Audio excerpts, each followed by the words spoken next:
for clarifying. But yes, I actually saw Alex Strofe, host of Mr. Irrelevant, every Monday, Wednesday, and Friday on the ESPN Madison YouTube channel. He shared last night that there was a 27-2 game, I think in 1957 was the other time that it happened. So it is not a scoregami. 27-2. 27-2. Bryan, your thoughts? Yeah, it was.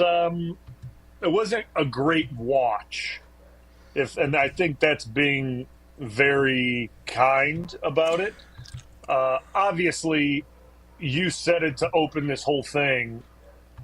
31 guys were not playing, right? Like every single starter was on the sideline in streetwear, so to speak, or casual wear, whatever they wear. Apparently, they had to wear their jerseys, which is even weirder, by the way. It's a little LaFleur's going a little high school with that. You got to wear your sideline or your jersey on the sideline, but you have to look. Like I watched the game and I took it all with a grain of salt. Yeah, did you want to see backup guys that get a big opportunity to potentially show out a little bit? Especially, you knew Denver was going to play their ones. They're trying to decide a quarterback they're going to go with. So, yeah, I wanted to see if somebody would step up and kind of show something. And both sides of the ball, there was nothing really to stand up off your seat and go, this is great. This guy's really showing himself. Like, there was just nothing. I literally was watching it right before, like, for the last half hour, I was watching it back one more time because I went to bed, like, towards the middle of the third quarter. I'm like, I can't watch this anymore.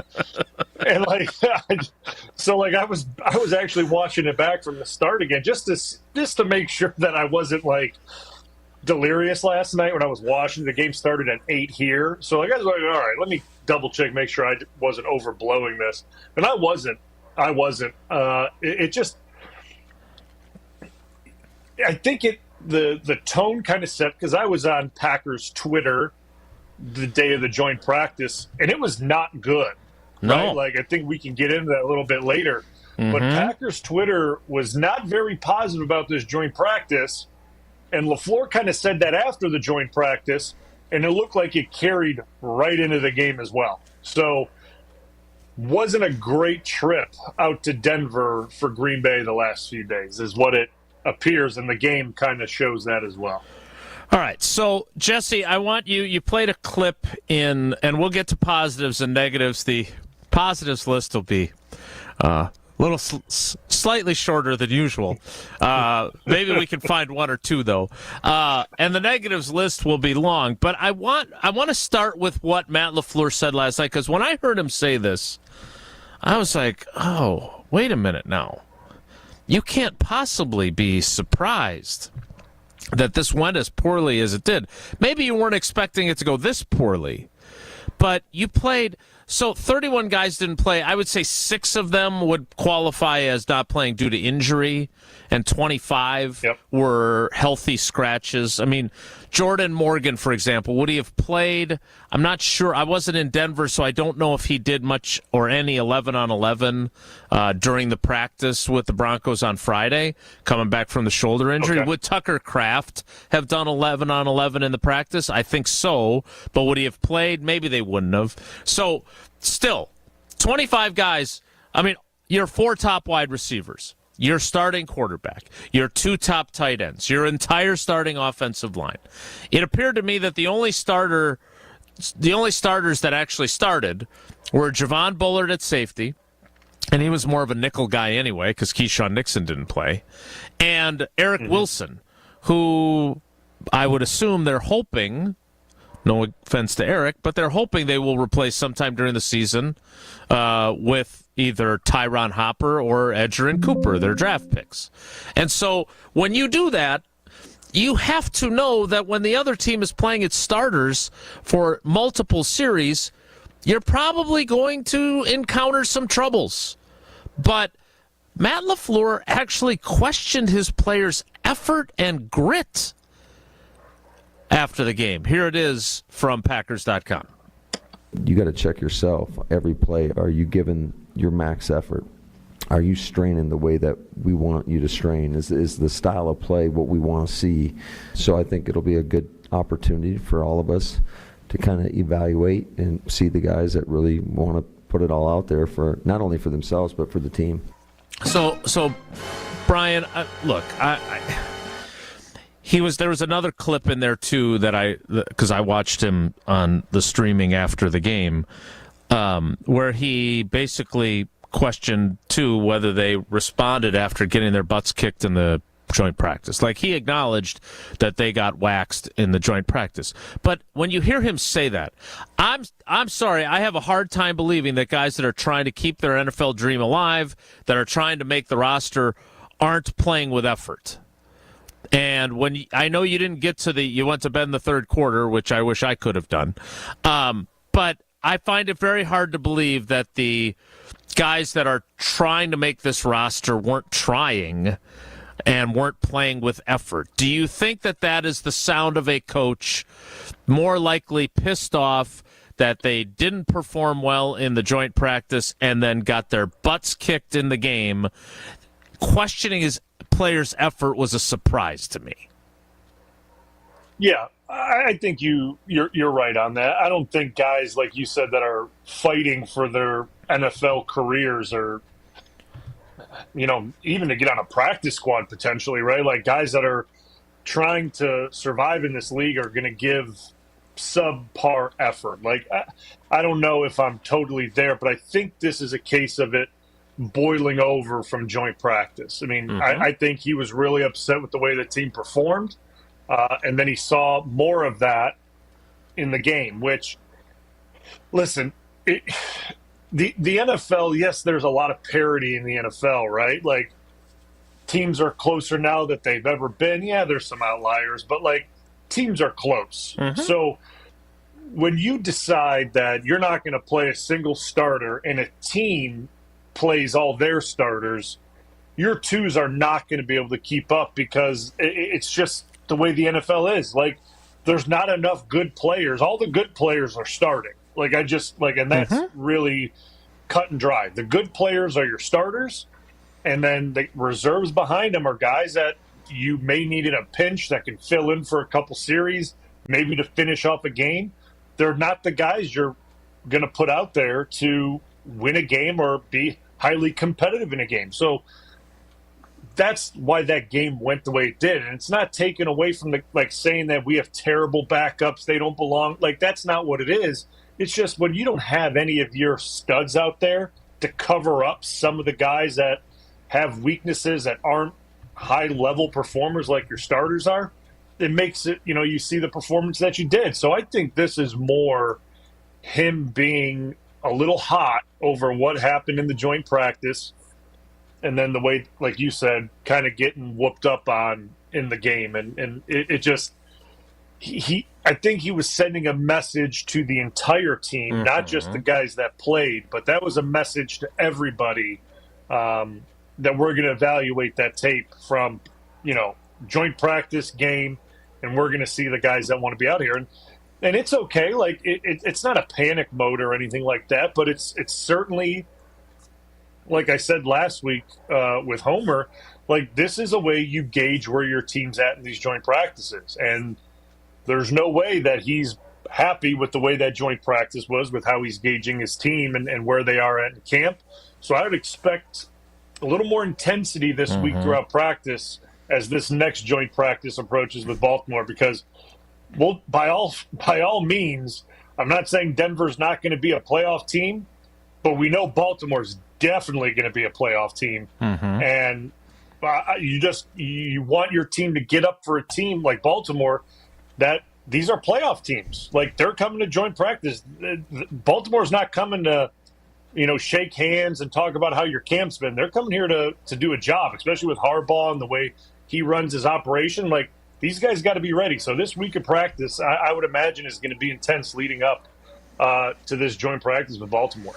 All right, so I want to get to positives and negatives, and I definitely want to talk about what the messaging is here, because that, I think you nailed that. that's one of the drawbacks of you and I doing shows together is we agree a lot of the time. But let's say Matt LaFleur decides, I'm going to take a vacation. I'm going to touch this. Okay? And I'm going to go I'm going to go to Machu Picchu, and then I'm going to go to France, and then I'm going to go to Rome and Italy, and I'm going to be gone for a while. And I have decided that Bryan Bulaga is going to be our head coach for the preseason. Okay? So you've been appointed interim Packers head coach. If you had to decide how to approach the preseason with your starters, Coach Bulaga. I mean, I know you're coaching teams that reach the national championship in flag football, and you're coaching soccer teams. So you are an accomplished coach. You know what you're doing. Oh yeah. We put you in charge of the Packers for their 3 preseason games.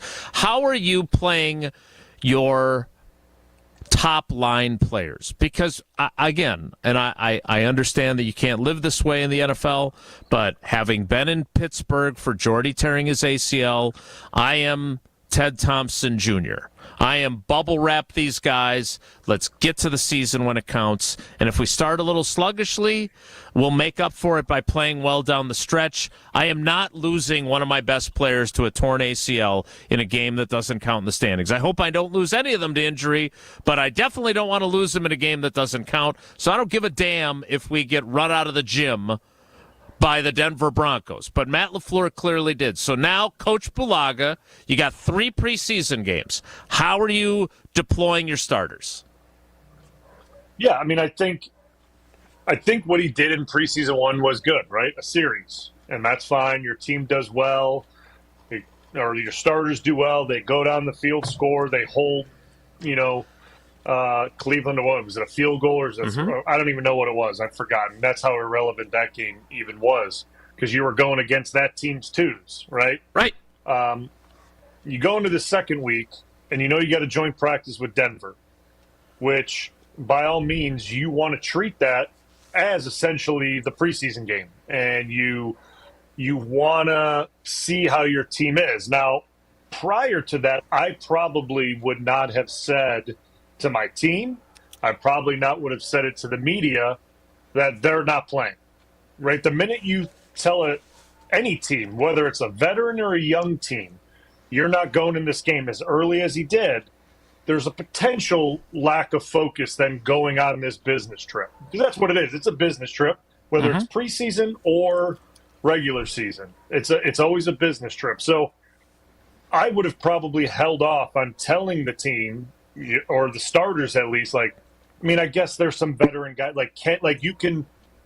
there's some veteran guys that understand how to operate, right? Like, there's guys that have been there, they've done it, they've been around other guys, like Kenny and guys Preston, these guys have been doing it for a long time. They understand, they're professionals. But if you look on the offensive side of the ball, we're very young, extremely young. And when you tell these guys so early on, hey, you're not doing anything in Denver. We got to practice, and then you're done. There's a potential loss of focus, and clearly, that's what we saw, or I didn't see it, but has been reported, and LaFleur even said it, that there was not enough effort and focus in that joint practice. Correct. And then the minute you see that, because you have not announced is anyone playing the preseason game, I would have said to the starters, well, since we didn't get our work in there, we're going out to take another series in this Denver game. You guys are going out there, because at that point in time, you would imagine that you've already talked to Sean Payton. Sean Payton has already said, yeah, I'm going to send out my ones for at least 2 series. So offensively and defensively, you're going to go against their goods for 1 more series at least, or whatever you decide. And that's how I would have approached that. Now, this last game, not a chance. Not going out there in the preseason game, but we got the joint practice, and we're going to try to maximize that practice against Baltimore as good as we can. But there'd be no way that I would send them out in preseason 3. I mean, okay. Again, LaFleur may be thinking this back, he may be thinking the opposite of I am. Right? He may be thinking I'm not putting them out in 2. But if this trend continues with them in the joint practice, and they don't play well in that, I'm sending them out there for a series in Baltimore.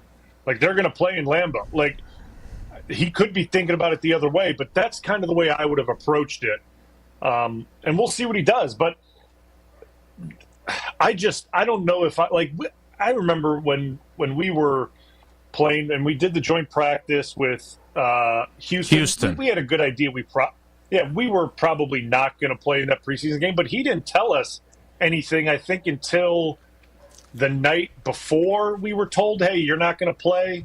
When we played out in Baltimore, we found out that morning that we are playing. We are taking at least a quarter of snaps.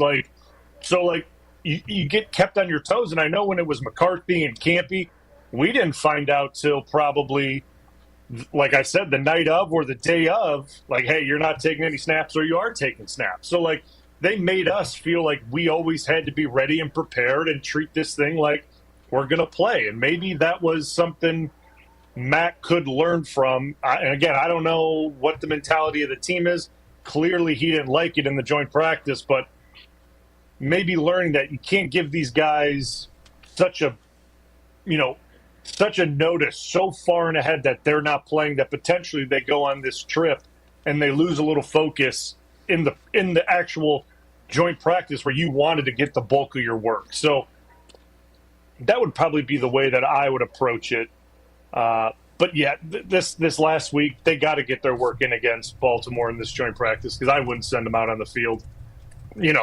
Like you said, there's a point to where you got to start thinking long term, and this last preseason game is not the game to throw these guys out there when you're going to Brazil and how many days from that point to get ready to play your opener. You just don't want to. You don't even want to risk it at that point. So I think the time for playing these guys in the preseason games ended in Denver.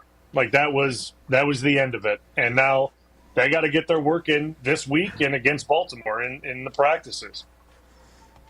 All right, so I want to discuss this a little more before we get into positives and negatives, because my struggle with this is if your argument is that your team is better prepared for the first game that counts because they play in the preseason, he basically played his guys throughout the entire preseason last year. And now he's got this dilemma on his hands where he was displeased to the point of what felt like to me an overreaction emotionally to a predictable result. Maybe not as terrible as we saw, but there was a good chance that they were going to lose and they were going to struggle when you decided to do what you decided to do. My issue is, and this is what I want to get into next, if you believe, it feels like you can't do a half measure here.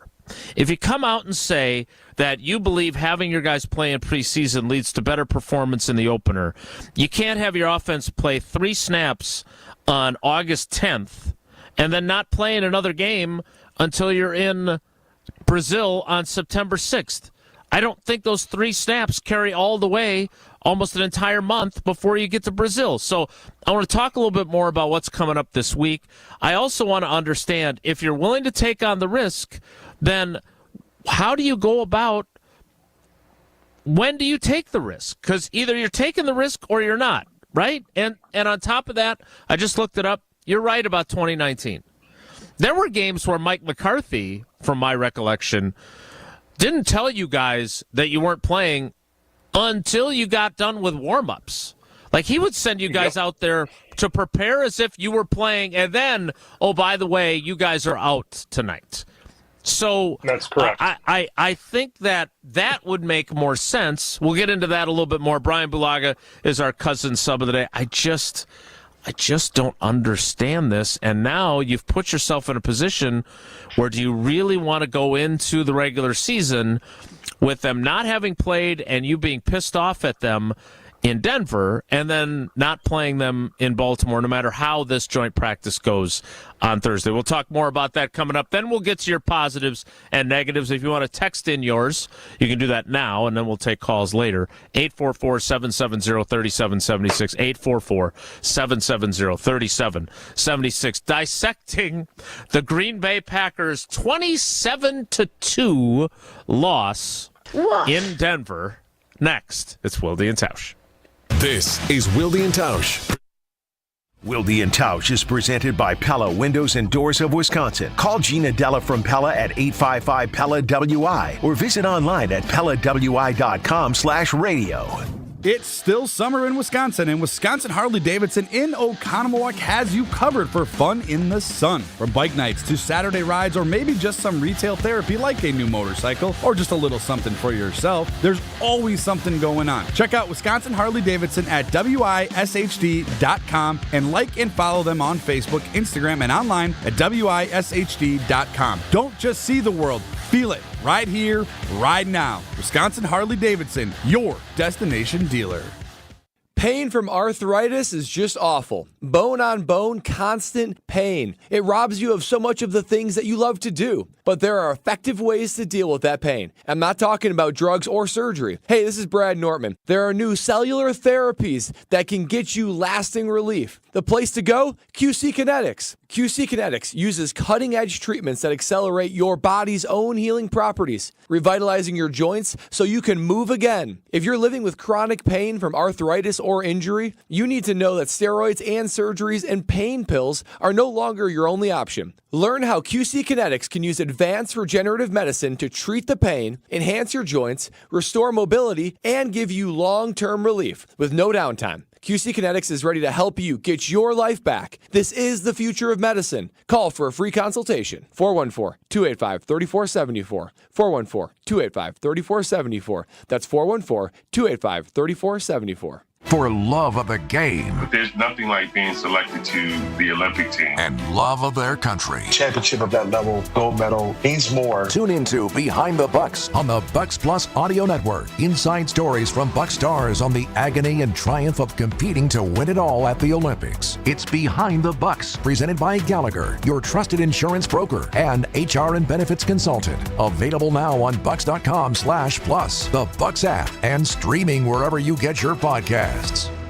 Hi, it's Haley from the newest Lady Jane's Haircuts for Men in Oak Creek. Come see me today. Haircuts are just $20. Lady Jane's, Oak Creek on Howell Ave, just south of Putes Road. Walk in anytime, 7 days a week, even Sundays. Lady Jane's, it's wicked awesome. Let's get the latest from Lambeau. This is your green and gold fix on 94.5 ESPN. Brought to you by Z-Bart of Greater Milwaukee.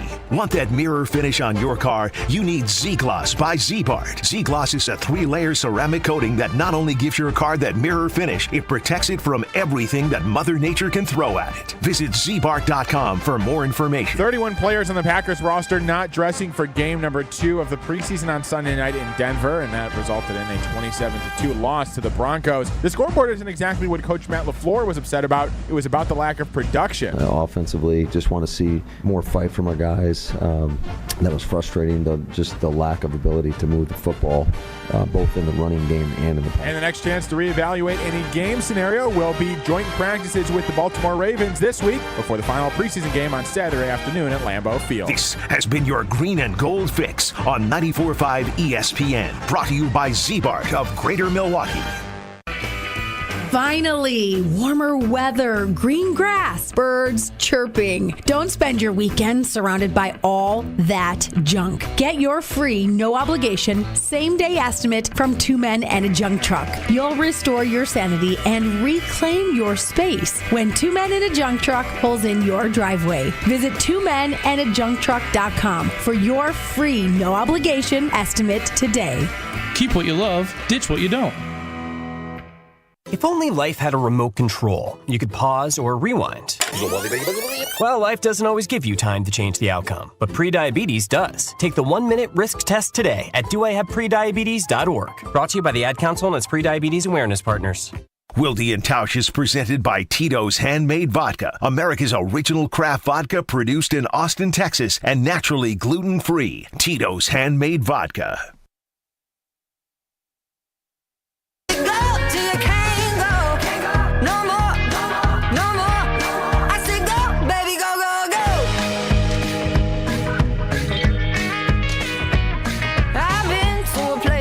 That our guys can come out with more strain, effort, grit after kind of getting humbled the other day in practice, and then to have it happen again, not where we want to be. And I think it's a good lesson for our guys in terms of It doesn't matter who's out there. If you don't put your best foot forward each and every time you go out on that field, these things happen to you. So, we're going to have to regroup, take a long, hard look in the mirror, and we got to get better, and we need that urgency from everybody.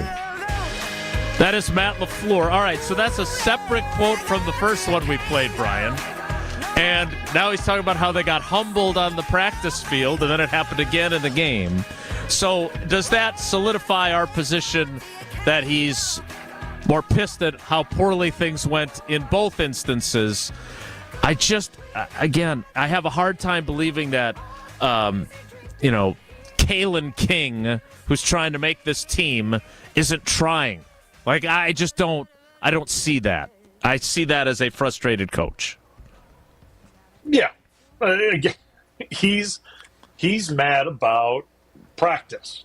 That's what he's upset about. Like, if joint practice would have went really well for him, right, offensively and defensively, if it would have went really well, no matter, if this game still played out the exact same way, same exact score, 27-2, right, but the joint practice went well, there's a different, probably, attitude with him at the podium. Yeah, he's going to say, like, we need to, perform better. We're going to review this tape and take a good, like, that's all fine.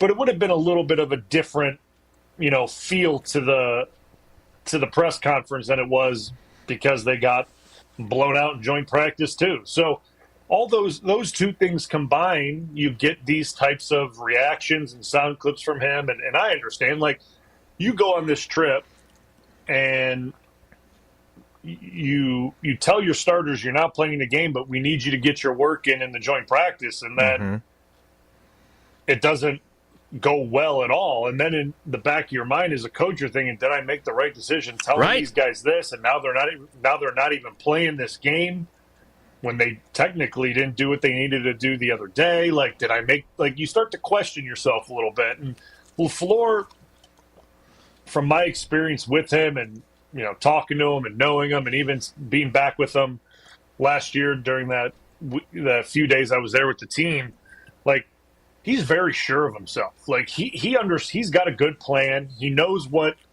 he feels the team needs week in and week out and practice to practice. Like, he's got a good pulse on the team and kind of what's been going on, right? And I think when these types of things happen, it makes you kind of think, man, was this the right approach? Should we have done something different? And it makes you, double think it. So that's probably a little bit of why the answers he gave as well, because he feels like potentially he made the wrong call on letting these guys know so early and then not like, so I'm not looking too deep into it, but it's certainly going to factor into how he approaches this week.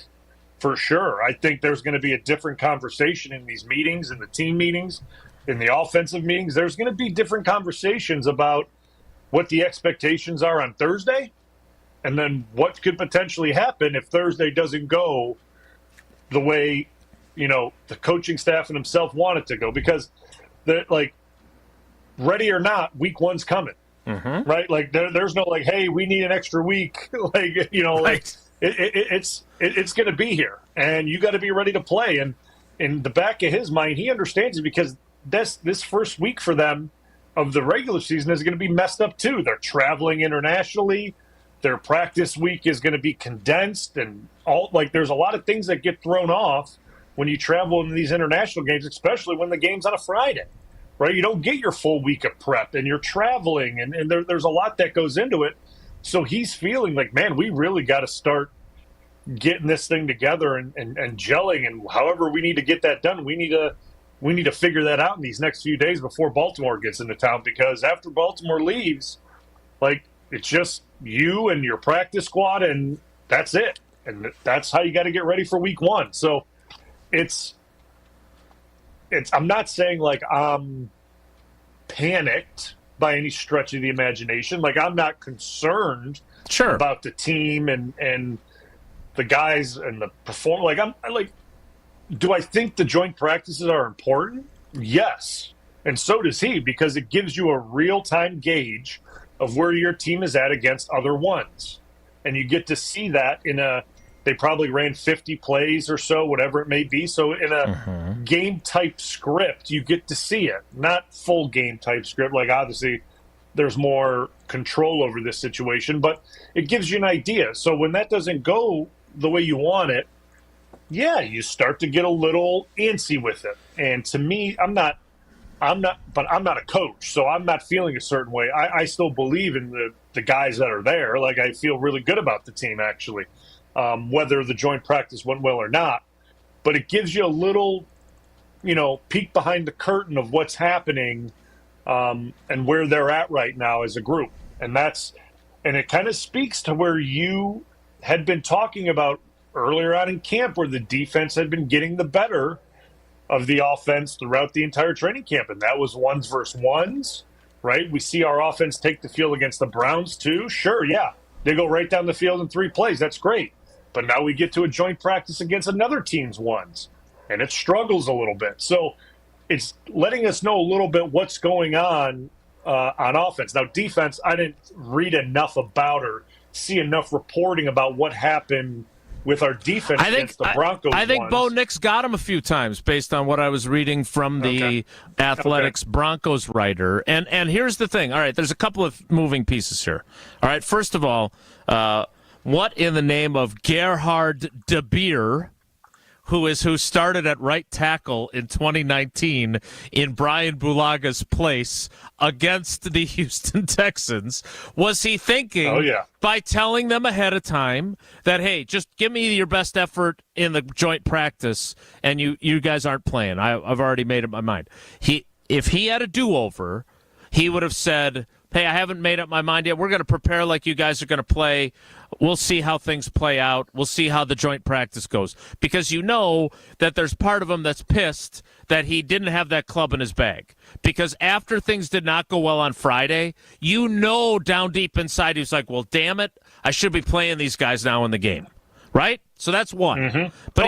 But but when you tell them all week that they're not playing, and you're giving extra reps to the backups so they're ready to play in the game, you can't now change your mind. So you've made your bed, you got to sleep in it. It ends up being 27-2, and you blanked the bed, so to speak. Secondly, I think he's probably worried because when the joint practice goes the way it did, and look, I'm not crucifying him here. Like, I don't think that these are catastrophic mistakes and suddenly now they're not going to be a playoff team and anything like that. Like Bryan said, this is nothing to panic about. It's just understanding his mentality here, right? But I think he was looking at the way his practices with his team were going, Bryan, and saying, okay, hey, I know our offense is having a hard time, but that's a good sign that our defense is really humming. We're going to be okay. We had that 3-play drive against the backups for the Cleveland Browns on defense, I might add. Myles Garrett wasn't out there. A bunch of their starters weren't out there for those 3 plays. But I don't think he was overly worried about his offense. Then he gets to the joint practice, and the Broncos defense outplayed the Packers offense. Okay? So now he's thinking, maybe it's not just our defense that's causing our offense to struggle. And then on the other side of the field, he watches, I don't know how he split his time in Denver, but then he sees Bo Nix have a pretty good day against his defense. And now he's really starting to think, God dang it. And now I told these guys they can't play. So again, if he had to do it over, I think he holds that possibility open, so when the joint practice goes poorly, then those guys have to play. And if you want my honest opinion, I think based on his answers last night, that's what he's doing for this week. He's thinking, all right, we may play him, we may not. Let's see how Thursday goes with the Ravens, and then I'll decide whether to play him. But I'm going to make them think they're playing all week long. Now, whether or not, Bryan, that's the right decision, again, nothing against Gerhard de Beer, but if I'm in my last preseason game and I want Gerhard de Beer at my right tackle, I don't want Bryan Bulaga getting hurt and then he's not ready for Brazil. So they are in a little bit of a pickle, but I think it's important to emphasize his whole argument for playing starters at all in preseason was that when he didn't do it, including you, early on in his career, he felt like they weren't ready to play. And then you get waxed by the Saints in Jacksonville 2 years ago. You get beat by the Vikings, or 3 years ago. You get beat by the Vikings 2 years ago. And then you play as well as you did in Chicago last year. I can understand why he's thinking, hey, we play our guys, we play better in the opener. But then you better play them this week if that's what you really believe. Am I wrong to think that? Yeah. No, you're not. You're not wrong to think that. I just have a hard time. And this isn't me saying if I were Matt LaFleur, I have a hard time playing guys in the last preseason game. Period. I agree, because now we're so close to the beginning of what is the most important. That's week 1 in Brazil, and if you get say a guy just tweaks something, right? A tweak, he's missing week 1 most likely. So you don't even want to risk that. But I still think, like you said, the mentality going into this week is, I don't know. I'm not making a decision if you guys are playing or not until what we see how this week of practice goes and how Thursday goes, and we'll decide from there. But at this point in time, everyone needs to prepare like they're going this week. And that would be the way I would approach it, to keep everyone on their toes, to understand the sense of urgency in the building. Because he said it, we need a sense of urgency. Yep. That's how you create it, by keeping guys on their toes, knowing, hey, this week you guys need to show me something, or you're going to have to show me on, in Lambeau against Baltimore. So that would be the way I would approach it. All right, Brian, you got 4 minutes of a commercial break to come up with a positive. I'm going to try to come up with one, too, Great. that'll be different than yours, and then we probably won't have any left for Jesse. We'll do that next. It's Wilde and Tausch. On air, online, and on demand. Get all your favorite ESPN Wisconsin content anywhere you get your podcasts for free. The new Wisconsin On Demand. It's free, it's everywhere, and it's for you. Now, we all experience daily struggles, and with so many concerns to be conscious of, breathing should not be one of them. Mark Tauscher here for Advent, and if you're like me and have had snoring issues, sinus problems, or difficulty breathing, then you'll want to meet the team at Advent. The team of Advent specialists have a few simple steps to help evaluate your individual limitations and get you back to breathing well. Since Advent addressed my snoring and nasal breathing issues, I feel great. I've never slept better, and my wife Sarah is incredibly appreciative. The team of Advent specialists listened to my struggles, found the best solution for me, and customized it to my needs. Take my word for it and go to adventknows.com to learn more about simple solutions to snoring, sleep apnea, and nasal breathing problems. And schedule your appointment today, because Advent knows when you breathe well, you live better.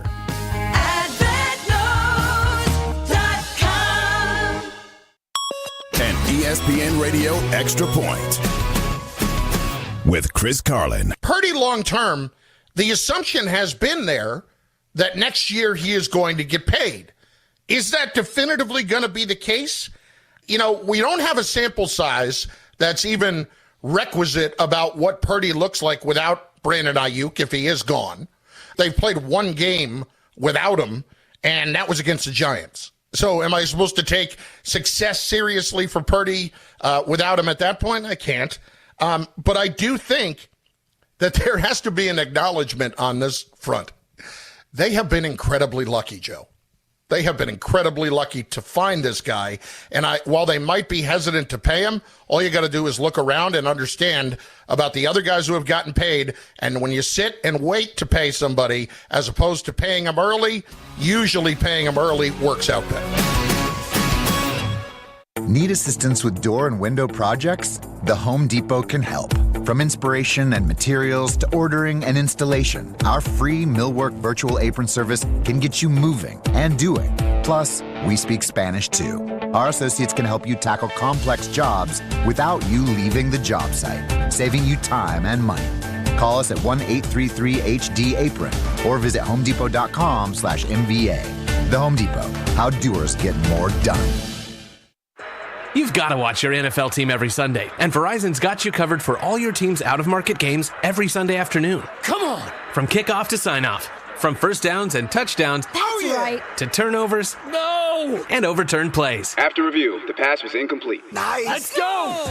This season, win every Sunday with Verizon. Get a great deal on NFL Sunday Ticket from YouTube and YouTube TV and a new phone. Excludes digital-only games. Terms and embargoes apply. Dr. Aaron Holtebeck and his team at Holtebeck Eye Center make vision care a top priority with the latest technologies at their state-of-the-art Brookfield office. Dr. Holtebeck has been helping local patients with their eye care needs for over 20 years. And now, Holtebeck Eye Center is excited to add Dr. Nausheen Abbas to their team. Dr. Abbas is an ophthalmologist and cornea specialist that will join the team starting in September. Located in Brookfield near the corner of Calhoun and Capitol, learn more about their services at holtebeck.com. So what's better than a Packers win? Celebrating a Packers win behind the wheel of a newly redesigned 2024 Chevy Traverse C71. Yeah, that's better. And right now at Quick Trip, for every $1 you spend with Quick Rewards, you'll earn a Fan Zone point to spend in the Packers Zone. Then, with your Quick Rewards app, spend points for your chance to win prizes throughout the season, like a Chevy Traverse C71. Kick off your winning season with Quick Trip and your Green Bay Packers. See QuickTrip.com/fanzone for details. This is Wilde and Tausch on 94.5 ESPN, sponsored by American Family Insurance. Insure carefully, dream fearlessly. Get a quote and find an agent at amfam.com. And I'll turn right back around. Give me one reason to steer, and I'll turn right back around. And I don't want to leave you lonely. Give me one positive from this game, and I'll turn right back around. It's not what we had in mind. The one thing I'm shocked by, and then we'll get to our positives, is that when it went backups versus backups, and this is probably another reason why he's kind of pissed off, things did not improve. Right? Like, then you're expecting, okay, we're on a level playing field. Yeah, but, I mean, you guys beat the Houston Texans 28-26 in that game that you guys didn't play in. And I don't think the Texans played their guys either. And so backups versus backups, you were pretty evenly matched. Not so much last night. All right, Bryan Bulaga, Cousins sub of the day. Cousins subs, we believe in better. Your biggest positive from the Packers' 27-2 defeat in Denver was? Yes, positive is that we didn't have any injuries that are big notable injuries. I think that's in the preseason, no matter if it's starters or backups, injuries is the thing that I'm always concerned about, because not only could you potentially lose your number 2 at a position that you may be thin at, but I also look at it from the human side of this, and it can affect a guy to even latch onto a team after the Packers. So I'm always concerned about injuries. The second thing that kind of stood out, and I watched it again just during the break I buzzed through the first few drives real quick, was I saw some decent things from the interior part of the line. Now, I think Newman struggled a little bit. I think Monk struggled a little bit. But I thought Sean Ryan at center played okay. That to me was something that I watched, because again, I'm still very confused on why he's not getting, I'm not confused anymore. I'm not, but it still kind of makes me question if he's going to be the guy that rotates the interior 3 center guard, why he's not taking any snaps at either guard position and just the center position, and Monk is taking all the snaps at guard. So that part kind of confuses me a bit still, but I think from looking at him play center, he is solidified himself as the guy that will be able to rotate in at all 3 spots. And I feel good about that, because I know from watching him last year and watching him in these first few preseason games, he's a guy that you can put in there and he can start a game. He can finish a game. He can spot guys if a chin strap gets broken, he can go in there, and the level of play will stay the same. So to me, those are my two positives. Because, I mean, I'm not trying to be a Debbie Downer. I always try to find the good things, and there just weren't many. And that's just, and like, I'm not trying to like beat a dead horse here and really, rain on these guys' parade, but there just wasn't much to be positive about. And that's why Matt LaFleur acted the way he did at the end of the game as well. Like, it's not like I'm saying, or I watched something completely differently than what he watched and what the staff watched last night. Like, we watched the same thing, and I understand the standard that's there. I understand how, even if it's 2s versus 1s, how he wants it to look, right? It's not saying that you're going to beat Denver's 1s with your 2s, but there is a certain way you want this thing to look, and it didn't look that way. So those are my positives. I'm sorry that they're not overwhelmingly great, but that's just what it is. You can't make chicken salad out of chicken you-know-what. All right, well, mine is a simple one. And then I want to get to calls coming up because in the 10 o'clock and 11 o'clock hours, I want to get deeper into the offensive line conversation that you kind of teased there.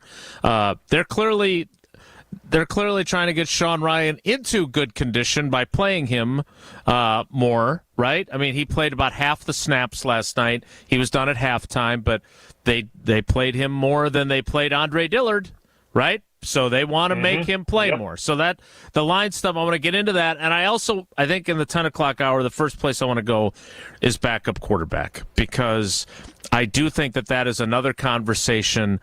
I asked Tom Clements last week this. I think Sean Clifford has a lot of Matt Flynn to him, except here's the problem. Matt Flynn would have played better last night. And Sean Clifford, no matter how much I like him, I think if he hits on one of those first two deep balls down the sideline, I think maybe he feels a little bit different. He gets a little mojo going, and he never did, right? Especially the first one, right? Right. Like the first one. That's a complete ball. That's a touchdown most likely, and got a different story, right? Momentum gets going. So, like, it's a different story. But okay. Sorry I interrupted. No, that's all right. I mean, it's just all the momentum swings in a game, right? Like that. Those are the things you look for, and like something like that happens, this may be a different conversation today. Like it's. I mean, no, you're right. It's football. And by the way, I do the show with Tausch when he's on. I'm pretty used to getting interrupted, so no need to apologize, Brian. But here's my positive. And my positive is a simple one. It's Tyron Hopper, right? You haven't seen Edgerrin Cooper. He's had this hip injury now. He's missed both preseason games. He was the second-round pick. I am an Eric Wilson fan because he is everything that to me is good about NFL players who aren't first-round picks, who aren't gifted. I mean, he came into the league as an undrafted guy, and he has carved out an 8-9 year career here. And right now he's held off the young guys to be the third starter along with Quay Walker and Isaiah McDuffie at linebacker. And Isaiah McDuffie and Quay Walker got the night off. Eric Wilson did not. So then tells you where he's at, right? But Tyron Hopper plays almost the entire game, leads them in 11 tackles, popped two different running backs in the hole hard to get small gains or no gains on running plays. He may be the guy because of the time that Cooper has missed. You wanted one of those draft picks to stand out a little bit. I thought Hopper did last night, and he did not play in Cleveland either because he had an ankle injury. So that I thought was a positive on an otherwise positive-free night. So all right, those are our positives. I think we've articulated somewhat effectively our negatives, but we'll have more because that'll be a lot of the narrative today. I do want to ask this along with your positives and negatives. 844-770-3776. Do you just brush this under the rug as a fan? Do you just say, nah, hey, we didn't play our starters. It's not that big of a deal. I would hope you do. But judging from some of the social media responses, the Bears looked really good. Okay. That's great. I watched that game, too, while I was doing some work around the house. Caleb Williams had a Aaron Rodgers-like throw. It was great. but let's not start worrying to the point that the Packers are in trouble and the Bears were looking good in a preseason game. All right. We'll get to your calls next. 844-770-3776. Bryan Bulaga is our cousin sub of the day. Positives and negatives from a 27-2 loss. Next, it's Wilde and Tausch. Wilde and Tausch continues next on 94.5 ESPN. Presented by Pella Windows and Doors of Wisconsin and sponsored by American Family Insurance. Whether it's live or in podcast form, you've heard us on air with all of our shenanigans. Gabe, I'm throwing some... Why are you throwing... I don't want... Now see your favorite 94.5 ESPN shows streaming on video. By me, by the way. I hit that microphone like 4 out of 6 times on that. Subscribe to ESPN Milwaukee on YouTube and get notified when we hit the air live. Plus, you can watch back any second that you miss and see original digital content too. Watch, listen, interact. ESPN Milwaukee on YouTube. For love of the game. But there's nothing like being selected to the Olympic team. And love of their country. Championship of that level, gold medal, means more. Tune into Behind the Bucks on the Bucks Plus Audio Network. Inside stories from Buck stars on the agony and triumph of competing to win it all at the Olympics. It's Behind the Bucks, presented by Gallagher, your trusted insurance broker and HR and benefits consultant. Available now on bucks.com/plus, the Bucks app, and streaming wherever you get your podcasts. The only thing that tops our selection is your savings discount liquor. Take me out to the ball game, roll out the barrel, and get up, get out of here, gone. There's nothing like Milwaukee baseball. The Brew Crew is back, and we're here to help you turn your tailgate or game viewing experience into a grand slam. Hi, this is Marie from Discount Liquor, where since 1960 we have provided the best selection and the lowest prices. We stock literally thousands of varieties of beer, liquor, wine, and mixers. Over 15,000 actually, but who's counting? The point is, you want it, odds are we have it. Combine our incredible selection and everyday low prices with our 2 convenient locations, and you've got your one-stop shop for game day. Discount Liquor in Milwaukee on 51st in Oklahoma, only 10 minutes from AmFam Field, and in downtown Waukesha on Barstow and Maine. Discount Liquor. College students, are you looking to make your campus living more comfortable, functional, and fashionable this year? Let IKEA Oak Creek help. From innovative storage solutions and furniture to maximize your space, to fashionable bedding and accessories to make it uniquely yours, IKEA is helping make college living truly inspired by you. And now, qualified college students can get 15% off their IKEA purchases. Visit IKEA Oak Creek or check out the Ready for College section on IKEA.com/US to learn more. Do you remember that electric moment when you suddenly realized that she was the one? The one you were going to love forever. The one you'd been waiting your whole life to meet. She is the one. The one. Now it's time to find the one engagement ring that sparkles like she does.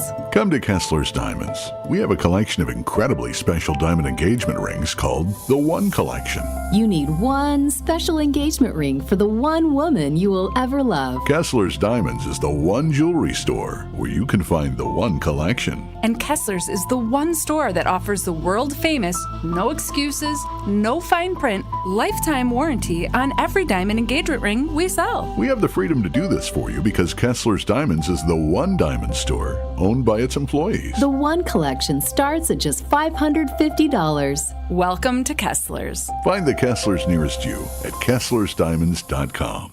America is kept safe because the Army National Guard responds, protects, and supports our nation when it needs them most. The Army National Guard responds to disasters such as wildfires and floods. They protect us with missile defense, cybersecurity, and civilian support teams for chemical, biological, and radiological hazards. Be there for your community and your country. Visit NationalGuard.com to learn more about part-time service.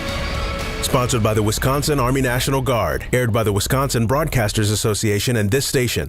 You're listening to Wilde and Tausch on 94.5 ESPN. Missed any of the show? Find us on Wisconsin On Demand wherever you get your podcasts. It's free, it's everywhere, and it's for you.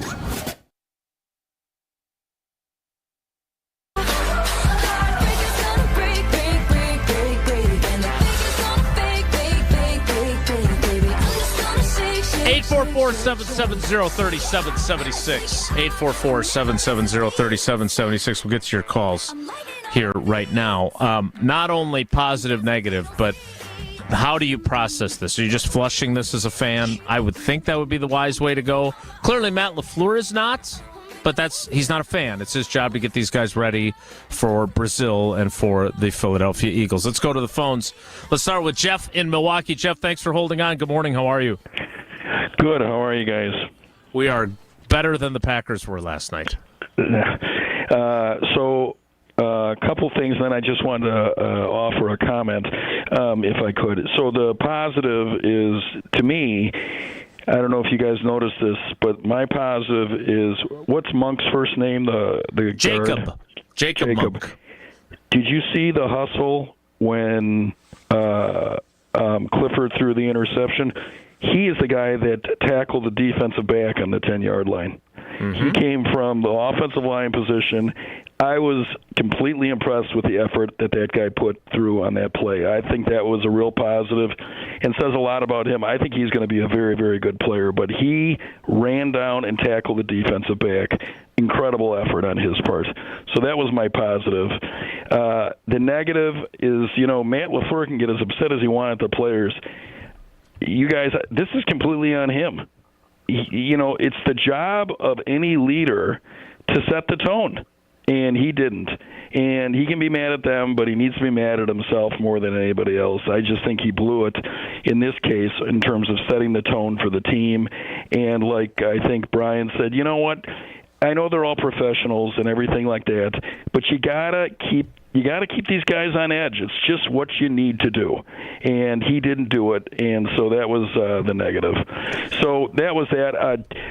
Jason, I do want to offer a compliment to you, and that is around the Ian O'Connor interview.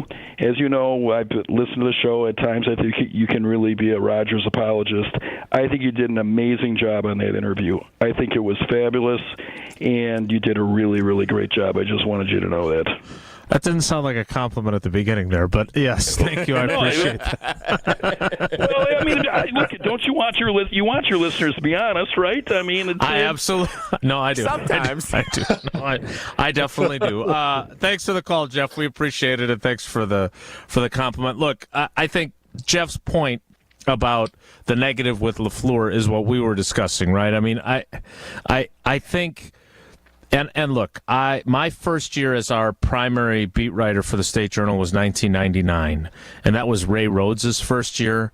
And Ray Rhodes was a good football coach. Okay, it did not go well that year. They went 8-8. They missed the playoffs, but he was the kind of coach that believed in being a player's coach, trusting guys to do the right thing, giving them respect. And while that worked for him in Philly when they had some success there before he lost his job with the Eagles, it didn't work with the 99 team. They had a bunch of knuckleheads on the team. They took advantage of that.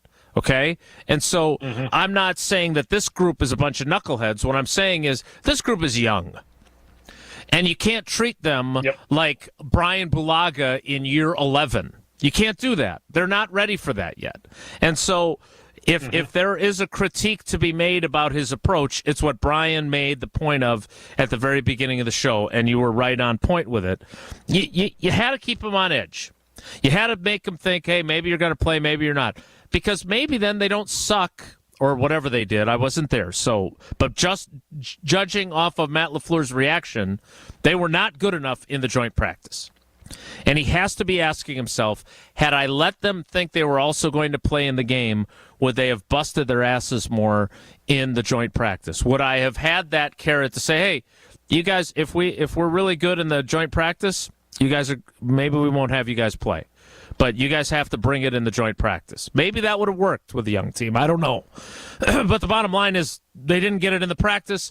They didn't get it in the game. And now he's ticked off. And we'll see how he handles this week. All right. 844-770-3776. 844-770-3776. We'll get to your positives and negatives both over the phone and via the text messages to kick off the 10 o'clock hour. And that will happen in 2 minutes. It's Wilde and Tausch.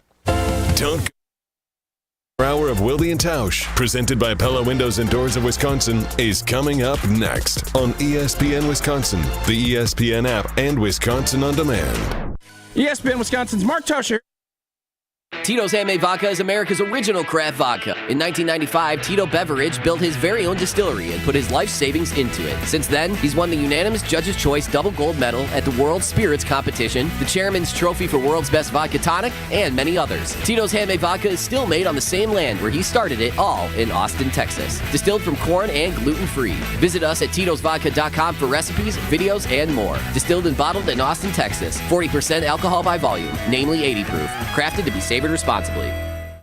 Let's get the latest from Lambeau. This is your green and gold fix on 94.5 ESPN. Brought to you by Z-Bart of Greater Milwaukee. Want that mirror finish on your car? You need Z-Gloss by Z-Bart. Z-Gloss is a 3-layer ceramic coating that not only gives your car that mirror finish, it protects it from everything that Mother Nature can throw at it. Visit zbart.com for more information. 31 players on the Packers roster not dressing for game number 2 of the preseason on Sunday night in Denver, and that resulted in a 27-2 loss to the Broncos. The scoreboard isn't exactly what Coach Matt LaFleur was upset about. It was about the lack of production. Offensively, just want to see more fight from our guys. That was frustrating, just the lack of ability to move the football, both in the running game and in the pass. And the next chance to reevaluate any game scenario will be joint practices with the Baltimore Ravens this week before the final preseason game on Saturday afternoon at Lambeau Field. This has been your green and gold fix on 94.5 ESPN. Brought to you by Z-Bart of Greater Milwaukee.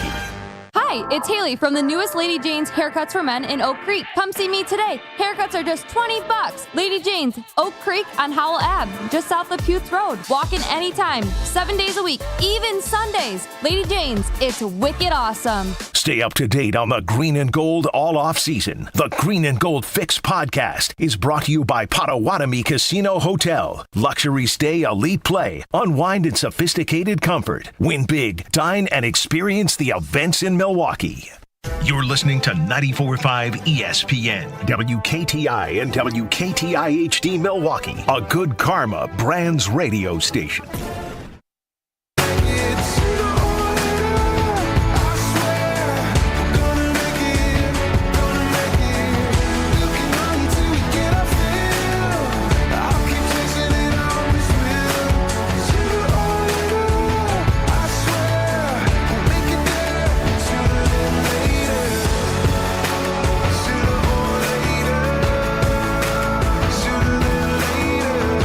The 10 o'clock hour with Bryan Bulaga.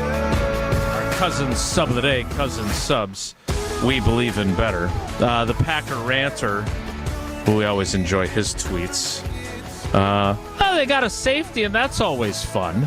That's a positive. It is fun. But also interesting, Bryan, in the file this under the unintended consequences, right? When you get a safety, you also get the ball.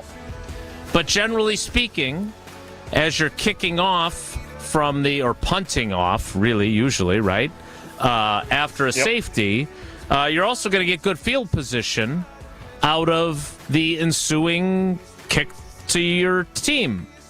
And Matt LaFleur also seemed irritated by that this new kickoff rule, they kicked it off like they normally would, and they didn't get any real advantage out of that. They still lined up like a kickoff under the new rules are, and so it allowed them to cover that kickoff very effectively. They didn't get that bounce out of that deal, which I thought was interesting. I didn't know that they changed that as well. So that's I didn't know that. So that's okay. Well, that's lesson learned now, right? Like I didn't know that they also changed the rule for the safety, right? I mean, it was normally a punt or whatever, right? It was a punt. Right, from like the 20-yard line. I mean, it was something totally, which was a huge advantage for the offense, or going to be the offense. Right. Now, it's really not. Like, you get the 2 points, which is great, but it's, like you kind of saw, like, is there a real advantage anymore? And guess not. And they needed all the help they could get. They changed. Yes, it was not a. It was a turning point in the game. It was really. not a. Oh yeah, huge momentum swing at that point. The 2 points. Now, I mean, if they would have got the sack, fumble, touchdown, yeah, sure. Again, all small plays that change the outlook of a game. But I mean, getting a 2-pointer and that's all you get on the day. No, not great, Bob. Not great. All right, I want to get to the offensive line conversation. I want to get to the backup quarterback situation because, again, Bryan was on those teams in Green Bay in 13 and 17 when Rodgers broke his collarbone. Now, obviously, the 13 season was the year that you missed with your torn ACL, and was 17 also? I tore my ACL week 8 or 9 and 17. Yeah, my right ACL. You and Aaron Rodgers just wanted to spend some extra time together while you were both injured. Yeah. So I want to get into that. Same time, those injuries. I want to get into that because it was interesting how those two different backup quarterbacks, once Matt Flynn arrived in 13, changed things. And so we'll talk about that coming up. But let's get to more of your positives and many negatives. 844-770-3776. Let's get to Dave in Atlanta. Dave, thanks for holding on so long. Good morning. How are you? Hey, I'm good, Jason. Thanks so much. To answer your general question, you kind of kicked this under the rug because it was their ones who are pretty good, I think, and underestimated against our twos, which aren't as good as we thought they were as twos. Good point. And so that was, come on. I mean, second game, it doesn't count. There's still a lot of player evaluation going on, so that's okay. Positives, you're right, you guys. There aren't many, but a couple of things that I always look for is the starters were up off the bench, standing on the sideline, aggressively rooting on and being involved in the game. To me, those shots of those guys mean a lot because if they were really just being fat and sassy, they wouldn't have that physical presence. And they were really good supporting their teammates. They looked like the spirit of the team, even though we were kind of sucking. That tells me a lot. I thought that was a positive, really. Dave, that's a great point. Hold on one second, because I want you to get to your negative and your other positives, but I wanted to add to that. I thought there was a really good moment where Emmanuel Wilson gets hit, like he's going out of bounds. He's kind of wrapped up by two guys, and then a third guy comes and just drills him up high. Doesn't hit him in the helmet, so there was no penalty, but it was kind of an unnecessary hit, basically. And he gets walloped, and Dobbs, Watson, and Reed are the first three there trying to help him up and barking at the guy who hit him. So to your point, I thought that really encapsulated exactly what you were talking about. Now, please continue. No, you're right. I saw that too, absolutely, and that means something because the starters realize that they got to stay involved in the game, and if there's a game to sort of mentally take off, it's a preseason game because it doesn't even count. Anyway, another positive. I actually thought that I'm not as down on Clifford as maybe some others are. Some of his throws were quite good and just barely missed. Either a receiver or a timing thing. It's not like he was throwing the ball up in the stands. But Jason, I think your comparison to Matt Flynn is right on the money. There's a lot of, hey, he's pretty good. He may not push you over the edge, but I don't think he totally sucked. And the fact that he didn't direct the team to a touchdown doesn't necessarily, there's 11 guys. It doesn't necessarily mean that was his fault. The offensive line had problems. The receivers were slipping and they weren't that good, that sort of thing. I think that's a good point, Dave, because I do think that there was, and look, I think Sean was part of this because he was talk about Trumaning up, as Tausch likes to say. He took more blame than he probably merited after the game. Like he was clearly, and thanks for the call, Dave. He was clearly, Bryan, devastated by how he played. He really took it hard. It was his first NFL start, obviously in the preseason, and he wanted to play really well. He's got this reputation, like Flynn, of being a gamer, and the pick, I think, really ticked him off. Now, LaFleur did say, I think it was Heath that was the intended receiver, who didn't flatten his route enough, so that was probably part of it. The timing was a little bit off. The bottom line is he needed to play better, and he didn't, but I don't know if it's panic time about the backup quarterback job just yet either. We'll get into that a little bit further, but what did you think? Yeah, I mean, again, Dave kind of said it. Like, it was preseason. It was only the twos. Clifford didn't have any of the ones protecting him. He didn't have any of his one receiver. Like, it's hard. It's so hard to evaluate a backup quarterback when he's not potentially thrown into the situation of being a starter as a backup quarterback in a regular season game, right? You have your entire normal surrounding cast, but you're the one different piece, right? Like Matt Flynn had, and he got to show what he was about when he had those opportunities. He's in there with, potentially guys that may not even be on this roster. Correct. Which is difficult to perform at a high level. Now, it's not saying that he couldn't have played better. Yes, he could have. I mean, clearly the whole team could have played better. So, like, I'm not making excuses for anybody, but it's hard to evaluate. And the thing about the backup quarterback position, and again, this isn't like quarterback is obviously the hardest position to play in the field. I will give that to the quarterbacks. But they're a backup quarterback for a reason. So if we expect our backup quarterback to perform at the level or close to the level of our starting quarterback, he won't be our backup for too long because someone's going to send a bunch of picks or whatever it may be to acquire that player, and it just doesn't. That's not the way the NFL works, right? You can only really keep one good quarterback, and the other guys kind of have to be journeyman or just kind of guys that hold a backup job really well, and they're solid backups for that reason. So I'm not that panicked about the backup position. I'm just not. It's not something that I'm completely concerned about. I think Clifford, given the opportunity to play with the starting O-line, the running back, the receivers, I think we see a different performance from him. So I'm not too concerned about that right now. I'll just be honest with it. Yeah, and let's also be realistic here. Michael Pratt didn't play any better. Like, if you're concerned enough about the backup quarterback situation and you don't think Sean Clifford is up to the task, and we'll get into this a little bit more next, but if you don't think he's up to the task, it's not like the rookie 7th-round pick who did not have great pocket awareness on the fumble, airmailed a couple of throws, and I am intrigued by Michael Pratt. His arm is strong. Like, he's got a stronger arm than Clifford.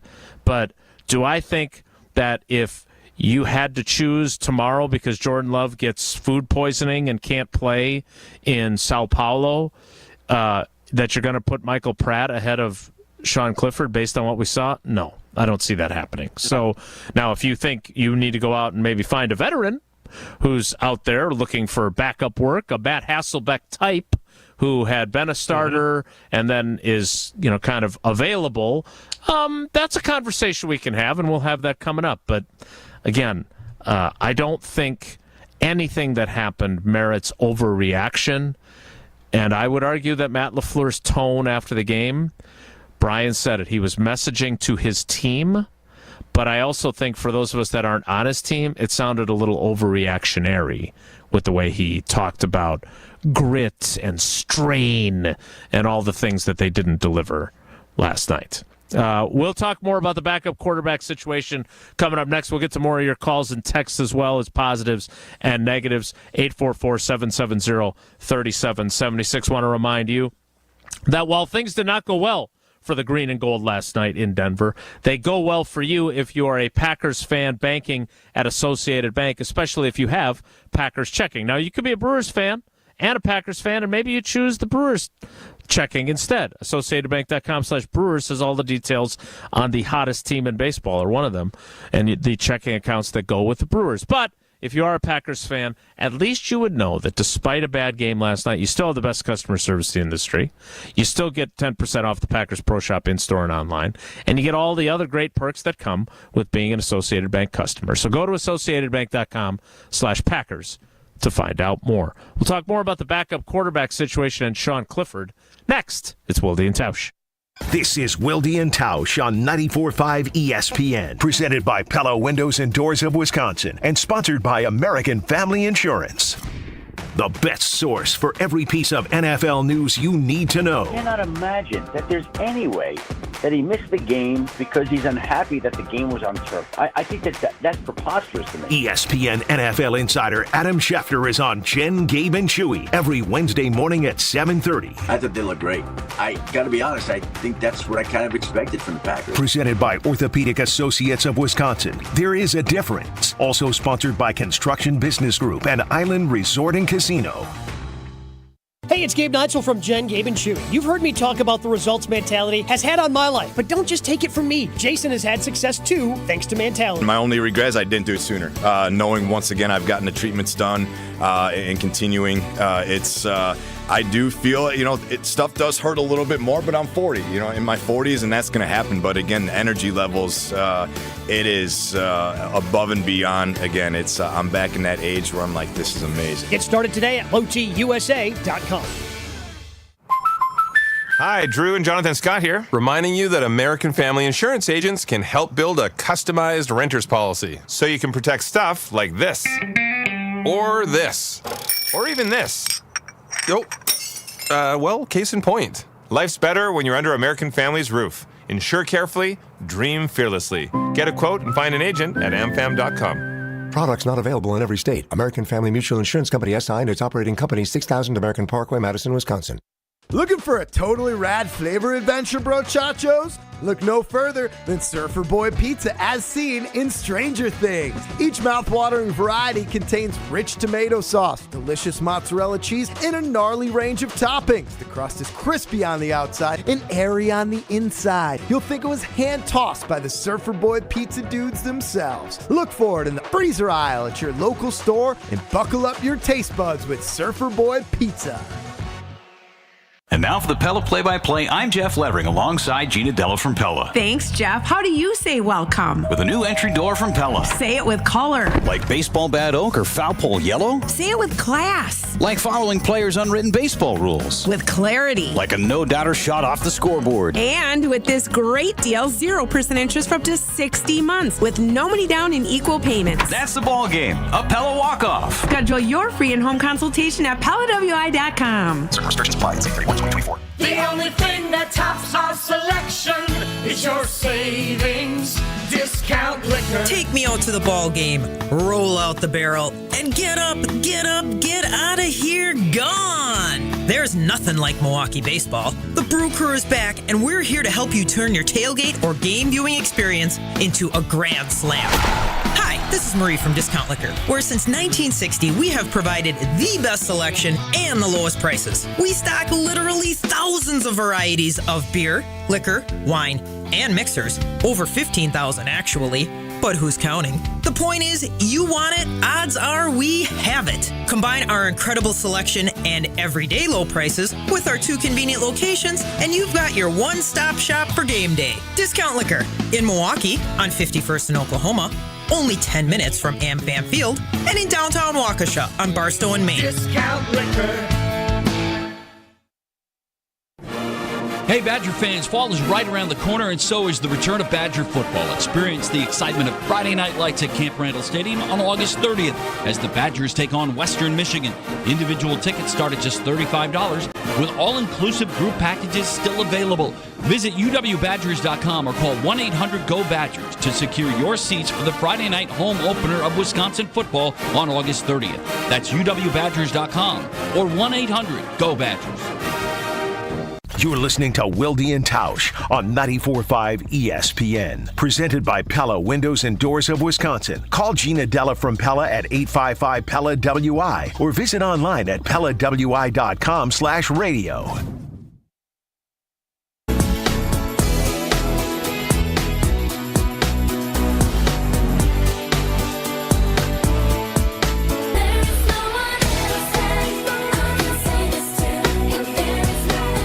Continuing with Bryan Bulaga, our cousin sub today, cousin subs.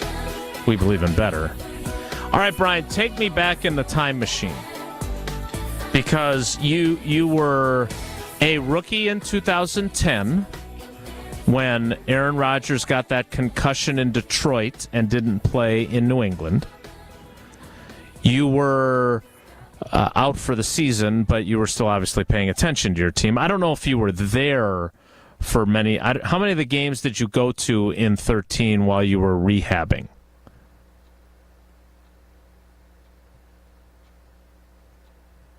I came down here to Florida to continue my rehab at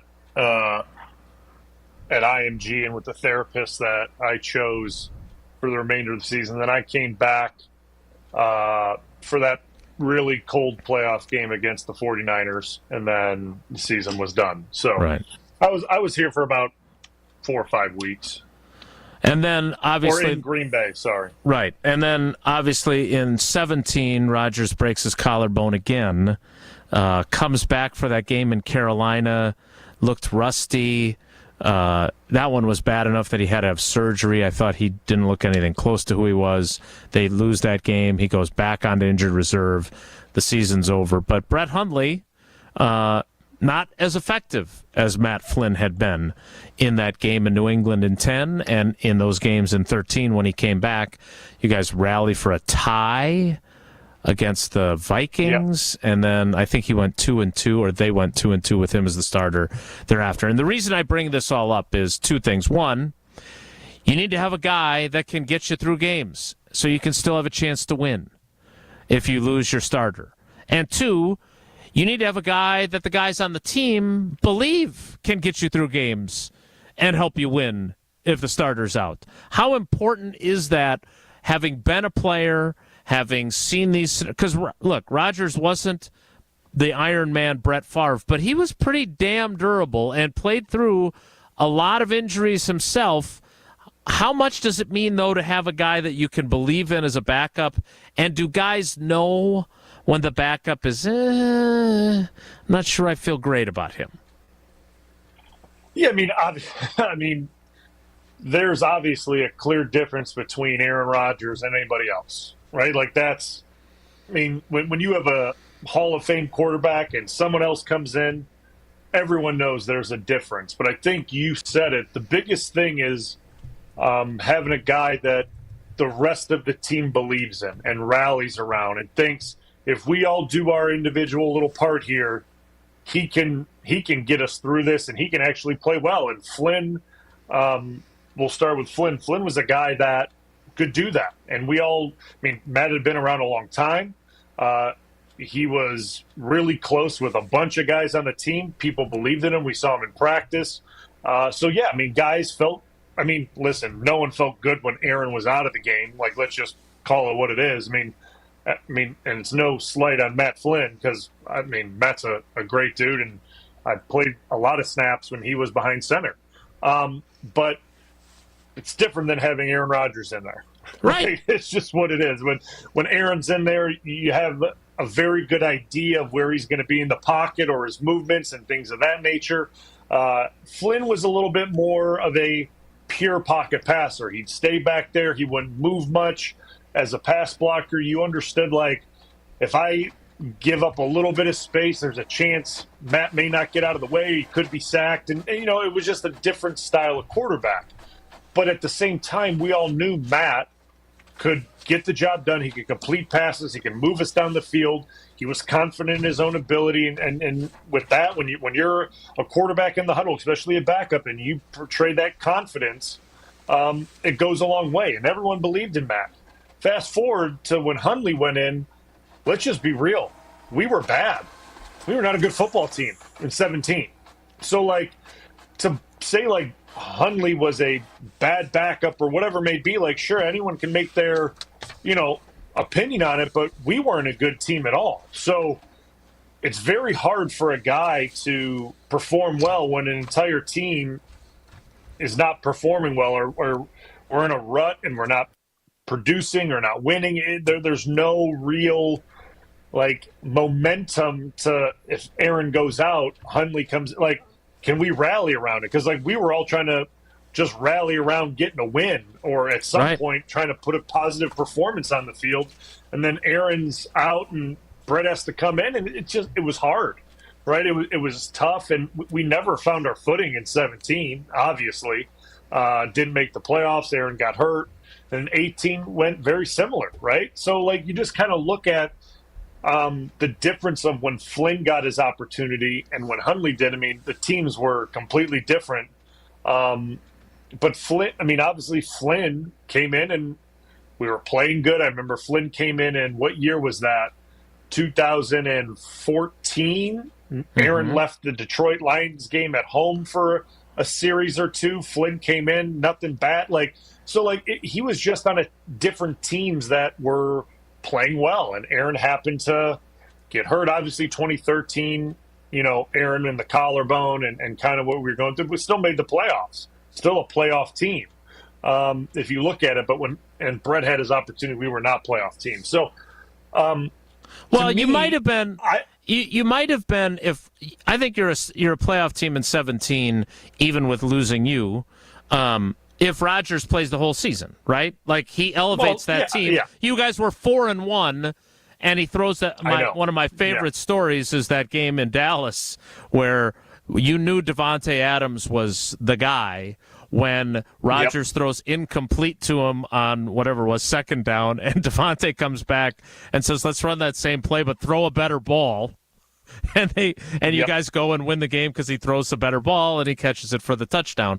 But you're right. You didn't have the roster that could survive without Aaron, as opposed to in 13, where you guys did have you were an ascending team again at that point. And we saw it in 14 then, what you guys did, right? So, so how do you feel, like, as you're sitting there today, because there is we used to joke about overreaction Monday, but there is the slight overreaction. Sean Clifford sucks. He's not good enough. That I'm getting that from social media. And while I will grant you that he did not play well and he deserves criticism, I am not ready to write him off just yet. And I certainly wouldn't expect the coaches to feel that way. But what did you feel watching him last night? Yeah, like I'm not there just saying this guy sucks. Like I'm not there with him, right? Like again, like I said earlier, we're expecting to see a performance from a backup QB not surrounded by other high quality starters and talent.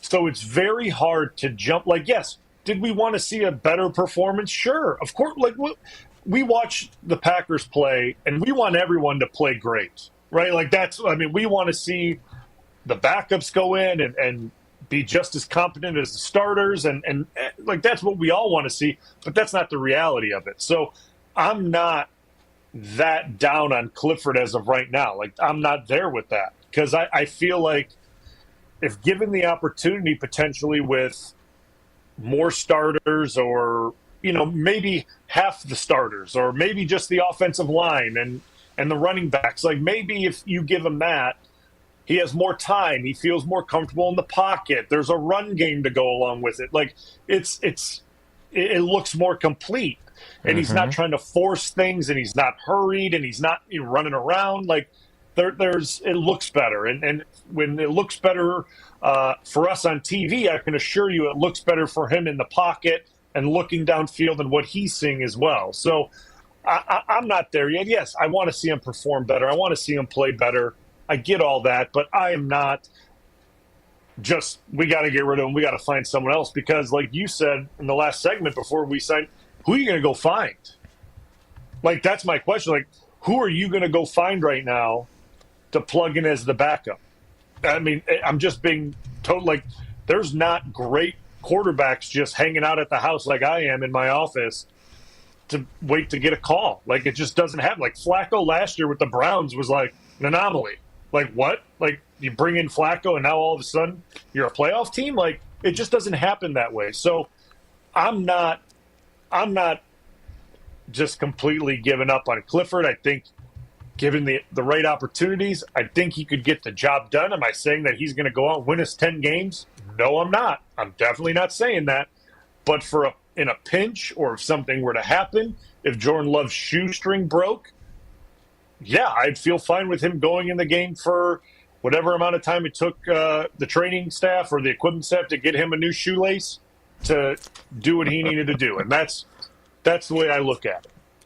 All right, I do have a name for you that I will give you next, and I'll ask you what you think of it, because this guy is kind of doing the same thing you're doing now. Although with the shape you're in now, you'd have to come back as a tight end, not as a left tackle or a right tackle. But we'll get to that coming up. All right, Jesse, are you going to try and do your Tausch imitation to tell us about Coors Light? Is that what you're planning on doing? I'm going to try. You ready for it? All right, let's. I'm going to be quiet.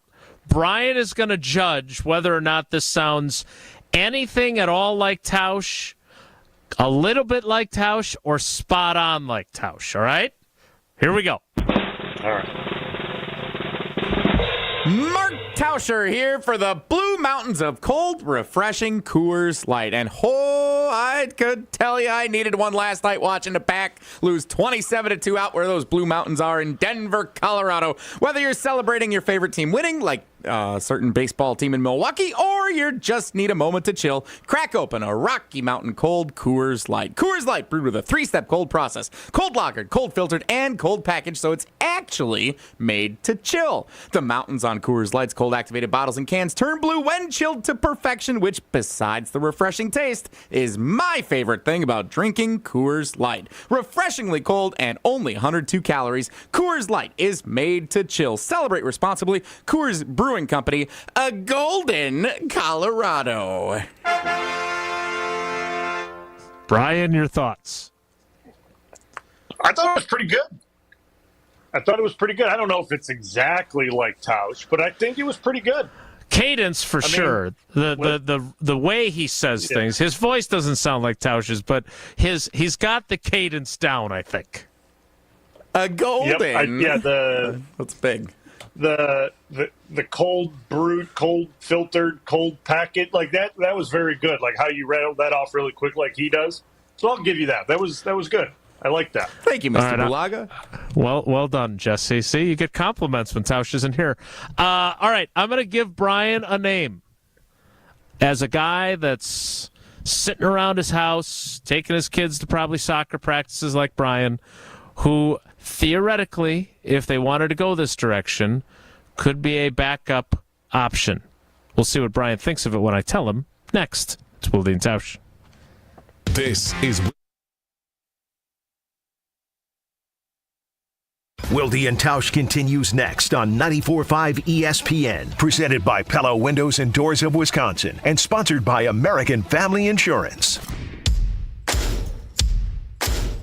You know Fleet Farm's got everything for everyday life. But did you also know we have the best prices guaranteed every day? Pet food, wild bird food, automotive, hunting, fishing, farming, you name it. All your everyday essentials, all at the best prices guaranteed. And if you happen to find a lower price elsewhere, we'll match it. Any day, every day. Fleet Farm's got everything you need for everyday life at the best prices guaranteed.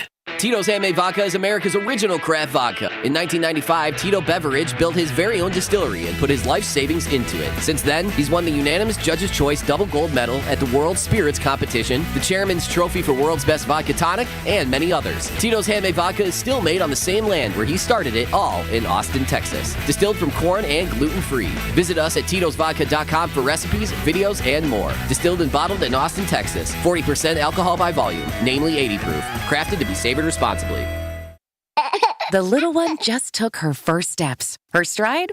Wobbly. Oh my gosh, she's doing Her parents? Oh boy, here we go. Oh, watch out.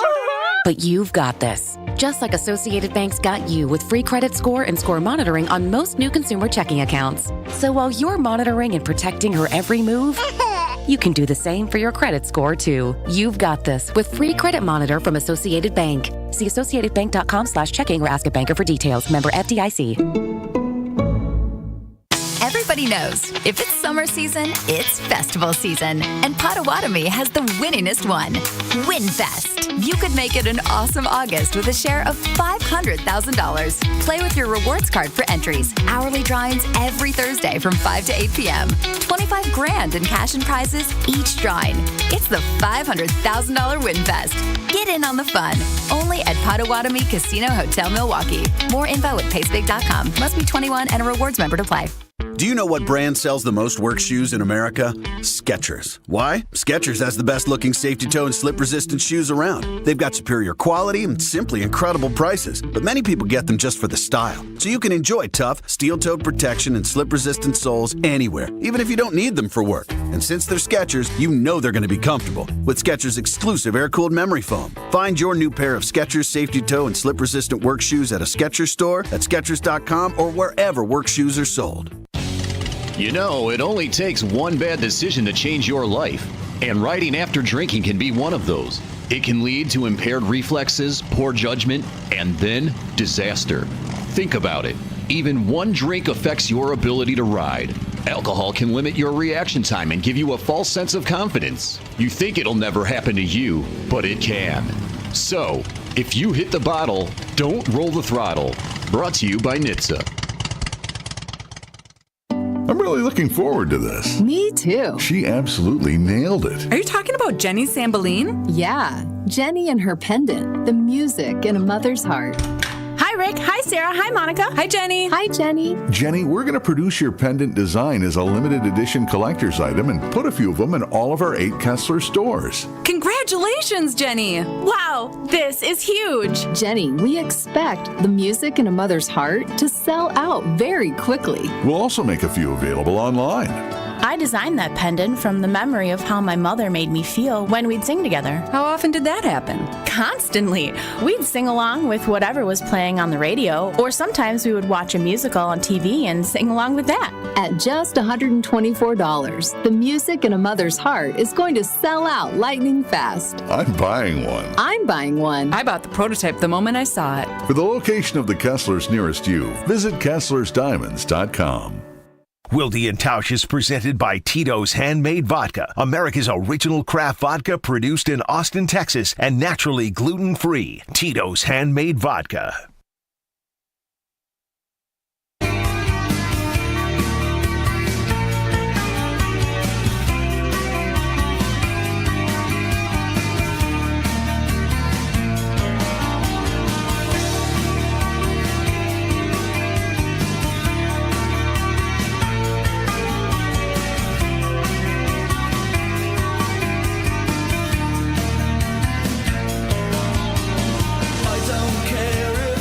All right, we still got a bunch of things we want to get to. We're always excited when Bryan is here as our cousin sub of the day, Bryan Bulaga.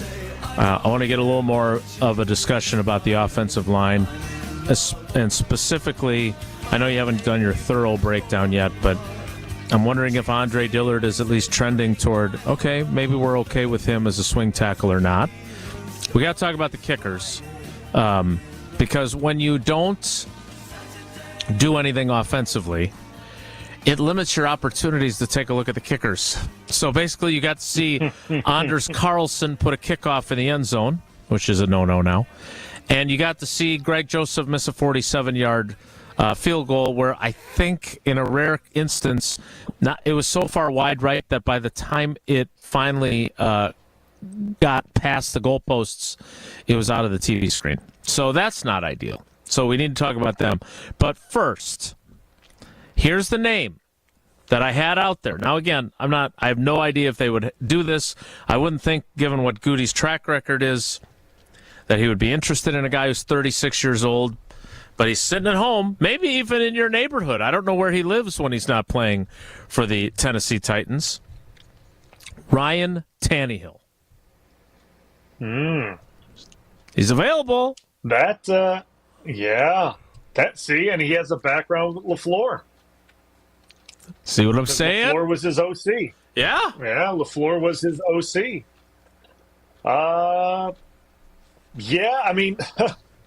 Okay, that's not a terrible option if he wanted to play, right? And You don't know what that would cost, I guess. Right. And obviously, Goody is not looking, I can imagine, is not looking to add a backup quarterback for over $2 million. I could take a really good estimated guess at that. So it would all be, I mean, obviously desire to play is one, and two, what the salary would be. I mean, those are the things that I would look at. But like, if we found out tomorrow that Tannehill's being signed with the Green Bay Packers, I wouldn't hate it. So yeah, you proved me wrong. Yes, there is somebody that I would be fine with if they signed a quarterback that's hanging out at the house right now. So yes. But let's be honest. Every other team that is having doubts about their backups is thinking the same thing. Like, he's the one guy, right? He's the one guy that you could, and look, I know the Browns have a overabundance of backup quarterbacks, right? The Broncos aren't going to keep, I don't think, Jared Stidham and obviously Bo Nix, their first-round pick, and Zach Wilson. I don't know if you really want Zach Wilson as your backup quarterback either, but that's neither here nor there. I mean, there are going to be guys that are coming available. That 13 season, when you guys eventually got Matt Flynn, you guys cut both of your backup quarterbacks and brought in Seneca Wallace to be the backup and brought in Scotty Tolzien, who I love, but Scotty Tolzien and Seneca Wallace spent training camp with other teams. And lo and behold, that was the year that Rodgers gets hurt. So I don't know. I don't know how realistic it is. I don't know how urgent it is. And to your point, if I'm Ryan Tannehill, I made a lot of money already. I don't need to go to work. Maybe I want to go to soccer games and hang out with my family, and I don't necessarily feel that itch unless somebody loses a starting quarterback, and then they're like, I don't like our backup option. Now I'm going to call Ryan Tannehill. That's what I'd be holding out for if I was him. So I don't think this is going to happen. I don't think the Packers need to do it, and maybe somebody else is willing to pay him more. But I thought it would be fun to talk about, which is really all I'm looking for on this show. Yeah, and you know what? And you're right. Like, we don't know what's going to happen at cuts, right? We don't know who's going to become available or what's going to happen, and like you said, if Green Bay is in a sense of urgency mode at that position, and if they are, probably more inclined to see who pops up on the waiver wire once cuts start happening, would be my guess. And they could go from there. But I don't think that's a position that Goody, after just doing this deal, is really looking to get back into, with potential, like you said, a veteran that you have to convince with, let's just be real, with money to come out of retirement, or I don't even know if he's in retirement, but to come from home to be your backup. So I would expect either they stay with Clifford, like I've said, or like you said, they wait to see what happens post-cut, after this last preseason game, to see if that's a route that they want to take. I think that when you have so much and look, in fairness to Jordan Love, he was durable last year too. I don't want to short shrift him. Now, he's only done it for 1 year.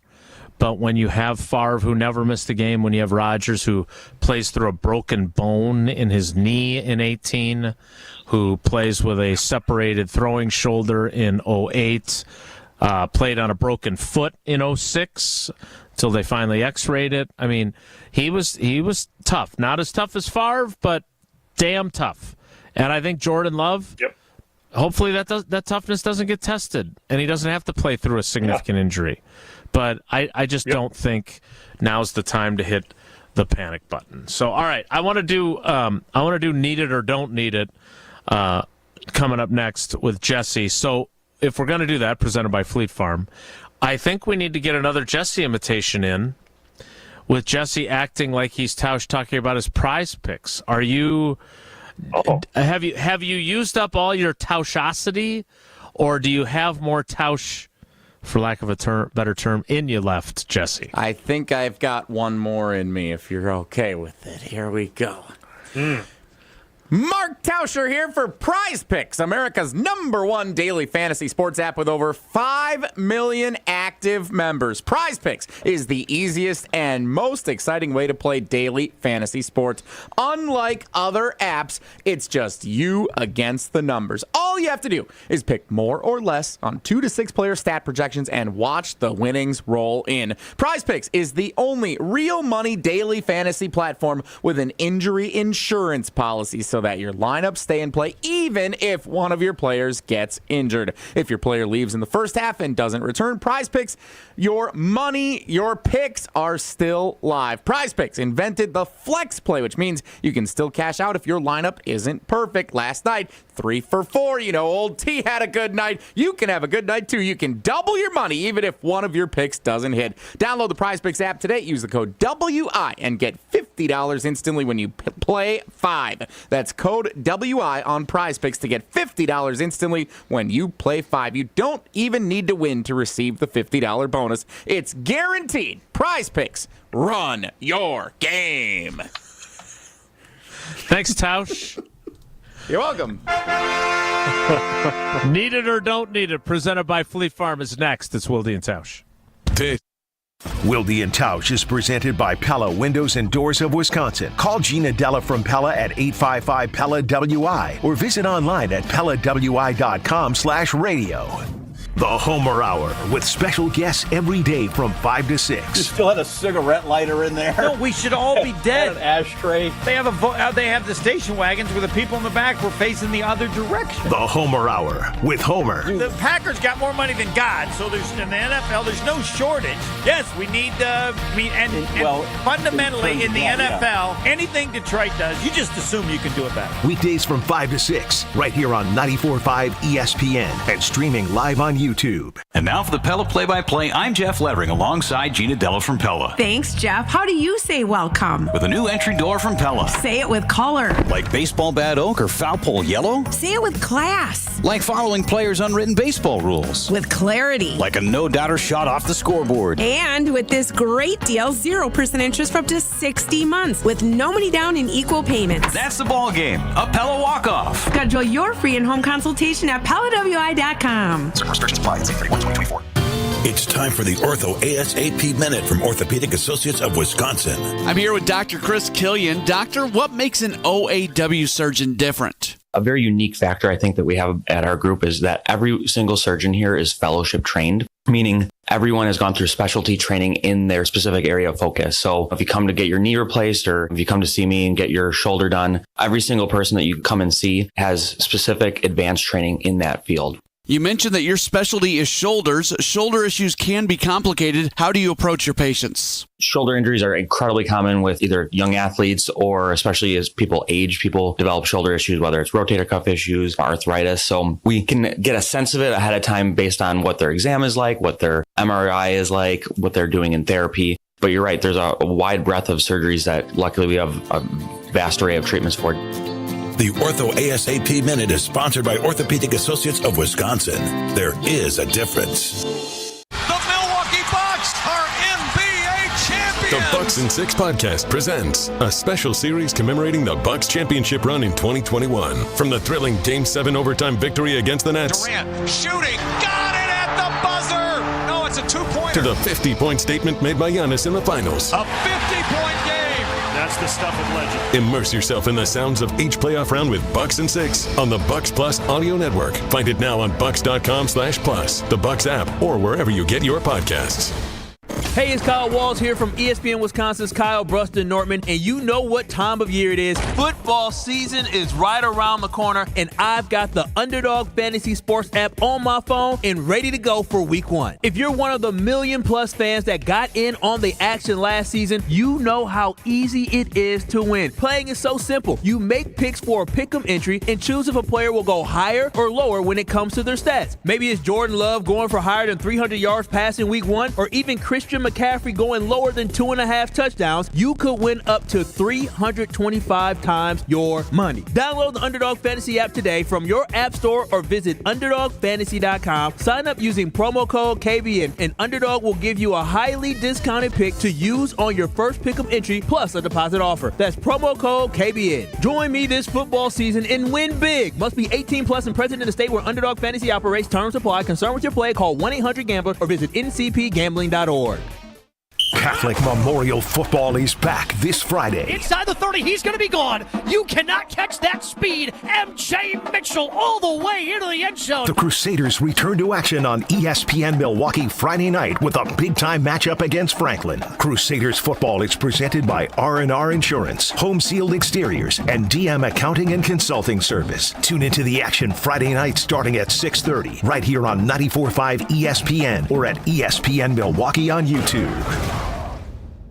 Wilde and Tausch is presented by Tito's Handmade Vodka, America's original craft vodka produced in Austin, Texas, and naturally gluten-free. Tito's Handmade Vodka.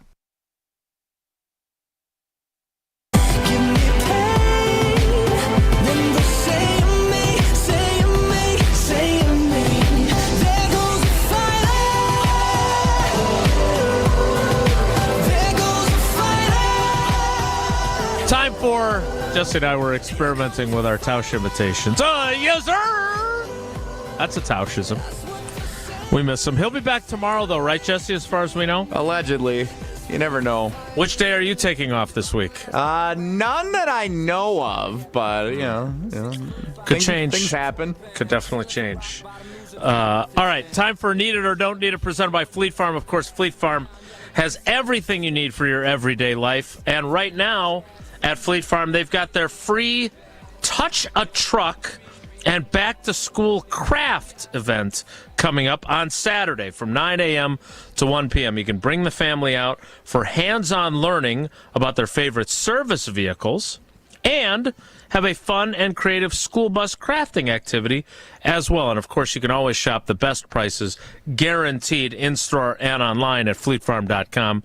They always give you the best price. Any day, every day, shop all the savings across the store for your everyday essentials. And if you somehow find a lower price, they will match it. Learn more about that and about Touch a Truck, the event that's going on Saturday at fleetfarm.com/events. Time now for Need It or Don't Need It. Need it? I guess you're just what I need. Or don't need it. Presented by Fleet Farm. Remember, if Fleet Farm doesn't have it, then you don't need it. Fleet Farm, serving the Midwest since 1955. Reactions following last night's Packers 27-2 preseason loss to the Denver Broncos in this Need It or Don't Need It. First up, Need It or Don't Need It, Bryan Bulaga. Does Jordan Love need to play in the Packers' final preseason game this weekend against the Baltimore Ravens? Don't need it. Don't need it if the rest of the starters happen to play a series or a couple snaps, I'm fine with it. He does not need it. There's absolutely no need to risk him in the final preseason game. I don't think he needs it either. Remember, I'm bubble wrap Ted Thompson guy, R.I.P. But, man, if you believe that it impacts how you're going to play in the opener, then if you're Matt LaFleur, then you do have to play him, right? If that's your argument. If your argument is, we were really good against the Bears because Jordan played in all 3 preseason games last year, then you have to say, well, I got to take the risk, I guess, so we're ready for Philly. I don't agree. I don't think that there's a direct link between getting your butts kicked in Jacksonville and play against the Saints and Aaron Rodgers and company not starting in the preseason and beating the Bears the way you did in last year's opener. I don't believe that. But Matt LaFleur has said publicly that he does believe there's a connection. If that's what you believe, then those guys have to play on Saturday. We'll see if he actually does it. Next. Next up, Need It or Don't Need It. Jason, you first on this one. Ooh, I never get to go first. Does A.J. Dillon still need to prove he belongs on the Packers' 53-man roster in the next week? I don't know if I like going first, quite frankly. I thought it was really interesting that A.J. Dillon didn't play. Because that, to me, because I thought it for sure he was going to play, right? Like, I thought for sure they were going to want to see him, and maybe he even, if you feel good about him, maybe he gives you a little bit of a bump for that number one-ish offense that has no starters on it. So when he was among the guys that were ruled out right away, boy, oh boy, does that mean that maybe they view him as the number two and there's no question in their mind? Which then leads me to the next question, which is, you obviously have to keep Marshawn Lloyd because he's a third-round pick. So unless you're going to keep him on the roster for the first day and then IR him with this hamstring, you're not going to keep 4 running backs on the 53 when you're keeping 16 wide receivers or whatever you're doing. So Bryan, I was surprised, and I am going to read that as we know what A.J. Dillon is, and we believe he's going to be our number 2 running back. Am I wrong to read it that way? Nope. I read it the exact same way. When I saw his name on that inactive list, I was like, well, kind of like the Sean Ryan thing where he's playing. They're pretty much telling us what they're doing. This is, to me, the exact same thing.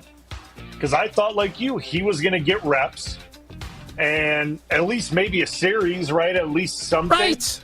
And when I saw he was out, they pretty much told everyone he's our number 2, and we're seeing the battle for who's going to be our true number 3, and that's the way I read that. Next up, need it go ahead, Bryan. I was going to say so technically I got to answer the question. Don't need it because the decision's been made. Sorry, I'm not used to everybody actually answering the questions I ask around here, so that was a nice change of pace to come back to. Well, I had to. This is my first time playing this game, so I got to answer. I appreciate it. Oh, it's next time he'll snub it just like Tausch does. Truly the spirit of the game. I'm flattered. Next up, need it or don't need it, Bryan Bulaga, back to you. Do the Packers still need to consider bringing in another outside kicker to compete for the starting job? Don't need it. Don't need it. At this point, I don't know what bringing in another kicker's going to do. We already have no idea which way this battle is leaning or who's winning or who hasn't. If you bring in another kicker, it's going to muddy the water. At some point, they need to give confidence to one of these guys and let them feel like they won a position battle and that they have something going into week 1. Because if you just continue to bring guys in during camp when it is a competition, both guys are going to start feeling like, well, clearly I'm not good enough or I'm not doing my job. So you got to start giving one of these guys confidence and the feeling that they are going to be the guy. So to me, it's a don't need it. I think it's a need it, but they're not going to be able to bring anybody in, so it's a not going to do it. Because here's the deal. So they brought in this kid who was the best kicker in the UFL this spring, Jake Bates, for a tryout. They did not sign him. He tried out for the Lions. The Lions signed him. Then their incumbent kicker got hurt. They cut another kicker that they had, James Turner, who the Packers then subsequently picked up as the number 3 guy for a little while, and then they cut him. But Jake Bates, I saw him. I don't know why I watched this much preseason football. I had a few things to do around the house, so it was on. But I saw Jake Bates kick a game-winning field goal in Kansas City. It wasn't as sexy as the behind-the-back pass that Patrick Mahomes threw, but he hit one with the game on the line, even if it's a game that doesn't count in the standings. They didn't sign him when he came for a workout in Green Bay. Now he's going to be the Lions kicker. This is the kind of stuff. They've made their bed. I think they're going to have a hard time finding anybody who is significantly better than the 2 that they have. So I think this is going to end up being Ty goes to the incumbent and the draft pick. Anders Carlson ends up being back. Greg Joseph did not help himself by having the only kick in the game and missing it. And Greg Joseph has made game-winning kicks with the Vikings, which is not something that Anders Carlson has actually done. He did have the go-ahead kick in Carolina after they blew that lead last year on Christmas Eve. But I think they're stuck. I think they're stuck. I think they're stuck with whichever one they end up choosing. Done. Yep. Bonus question, need it or don't need it. Do we need to admit the Broncos uniforms were pretty cool? I thought they looked pretty sharp. I'm hearing a lot of this today. I thought they looked good. I thought the Broncos looked good. I thought their unis were pretty nice. Just nice little upgrades in different places, right? Just modernizing, just a little. Would Tausch say they were sleek like Gina Della? Yeah, they got some good things going on. Yeah. All right, that is Need It or Don't Need It, presented by Fleet Farm. All right, we can't have Bryan as a cousin sub of the day, especially when I'm being told you're not on the Homer Hour tonight, which means I'm with the old man during my segment on my own, which he'll have to work during my segment on Monday as opposed to normally. He has to talk. Yeah, he has to talk now. So we need to get to some tackle talk because I really want to get Bryan's thoughts on what he saw, especially from Andre Dillard. They gave Kadeem Telfort all kinds of opportunity, both at left and right tackle last night. We'll talk. It'll be tackle talk to kick off the 11 o'clock hour with Bryan Bulaga, our cousin sub of the day. It's Wilde and Tausch. Don't go anywhere. Another hour of Wilde and Tausch, presented by Pella Windows and Doors of Wisconsin, is coming up next on ESPN Wisconsin, the ESPN app, and Wisconsin On Demand. You know Fleet Farm's got everything for everyday life. But did you also know we have the best prices guaranteed every day? Pet food, wild bird food, automotive, hunting, fishing, farming, you name it. All your everyday essentials, all at the best prices guaranteed. And if you happen to find a lower price elsewhere, we'll match it. Any day, every day. Fleet Farm's got everything you need for everyday life at the best prices guaranteed. Finally, warmer weather, green grass, birds chirping. Don't spend your weekend surrounded by all that junk. Get your free, no obligation, same-day estimate from Two Men and a Junk Truck. You'll restore your sanity and reclaim your space when Two Men and a Junk Truck pulls in your driveway. Visit twomenandajuncktruck.com for your free, no obligation estimate today. Keep what you love, ditch what you don't.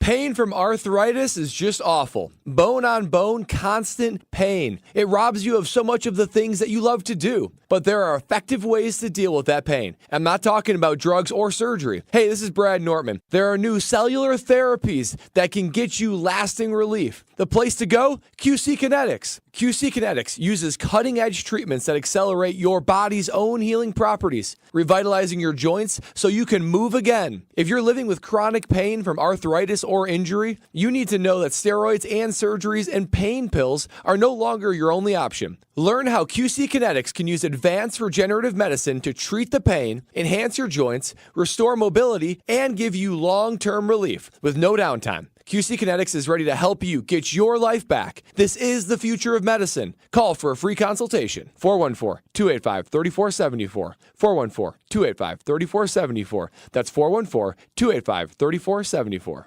Tune in to KBN every day at 2 o'clock. Kyle Brust and Nortman. 94.5 ESPN is WKTI and WKTI HD, Milwaukee. A locally owned Good Karma brand station.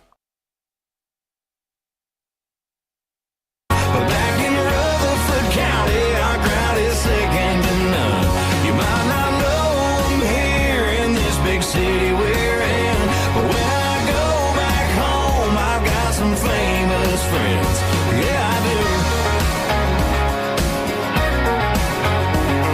Our famous friend Bryan Bulaga is our cousin sub of the day. Cousin subs, we believe in better. The 11 o'clock hour begins now. Jesse, can you play, as much as I love this song, which I added to my playlist after Bryan brought it in as his walk-up music, can you play that clip again from LaFleur that you played in your Sports Center? Mm-hmm. I just want to hear that one more time because, God, the idea that he's questioning their grit and their effort and all that other stuff and suggesting that they're not laying it on the line for themselves or for their teammates. That I still am really surprised that he viewed it that way. Can you play that again? You got to check yourself every play. Are you giving your max effort? Are you straining the way that we want you to strain? Is the style of play what we want to see?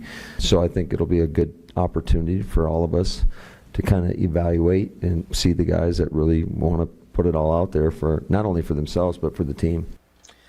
Yeah, again, we'll get to tackle talk in a second, but man, I don't think they didn't try. I thought they just stunk.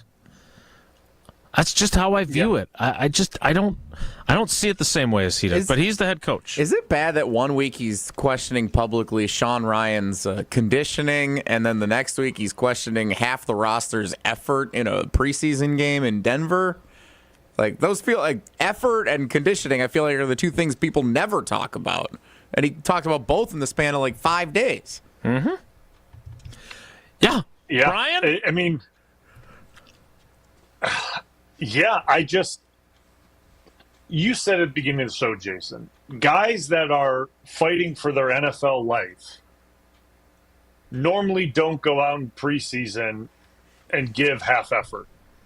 And I'm not sure what I watched last night was guys not trying or not giving effort. I just think they got outplayed. And obviously there's ways for coach speak to try to translate that and make something hit home to players. But, I mean, from the outside looking in, again, I'm not in the film room with them today going over it or whatever it may be. So, I don't know exactly what the play calls were or this or that. But it wasn't like I saw a complete lack of effort. So I'm not – I understand that he's sending a message, but I'm more that they just got beat, and it made them very upset how they got beat. Right, yep. 27-2 will make any coach upset, I think. And then to do it, like you said, in the second half of the game when it was like 2s and 3s versus 2s and 3s and nothing really improved, makes them probably even more upset. And then, like we've talked about this whole show, what happened a few days prior in the joint practice started this kind of boiling over point for him, which led to what he said after the game last night. So, again, I'm not going to sit here and question guys' effort and hustle and things of that nature. Like, I'm not in the building with them. I'm not going to question, or do they care enough? Are they giving it all? Or, like, that's not for me to question. But what I saw was a team that just got outplayed. Yeah. And that's the way I look at it. All right, I'm sorry. I didn't mean to laugh in the middle of your very good point, but just the sound of the score, 27-2, that sounds like what happens when you get your butt kicked in, like, beer league softball. Oh, man. Everybody's sitting at the bar afterward drinking their Coors Lights going, can't believe we lost 27-2. In unlimited arc softball, slow pitch. I think we had a C-League basketball game in college in 27-2. It's just such a funny score. All right, Bryan, let's talk line. Weird. Let's talk first about Andre Dillard, who, he has some right tackle play in his history, but he was viewed largely as a left tackle when the Eagles drafted him. He played some left tackle last night. Then he goes out after a couple of series. Kadeem Telford, who had started at right tackle, goes over to left tackle. Later, they bring in Caleb Jones, who I still don't understand their fascination with him, other than the fact that he's 6'9". You can help me understand that. But how do you feel about the swing tackle position today, or is it still something that you're like, I'm not sure I like any of this right now?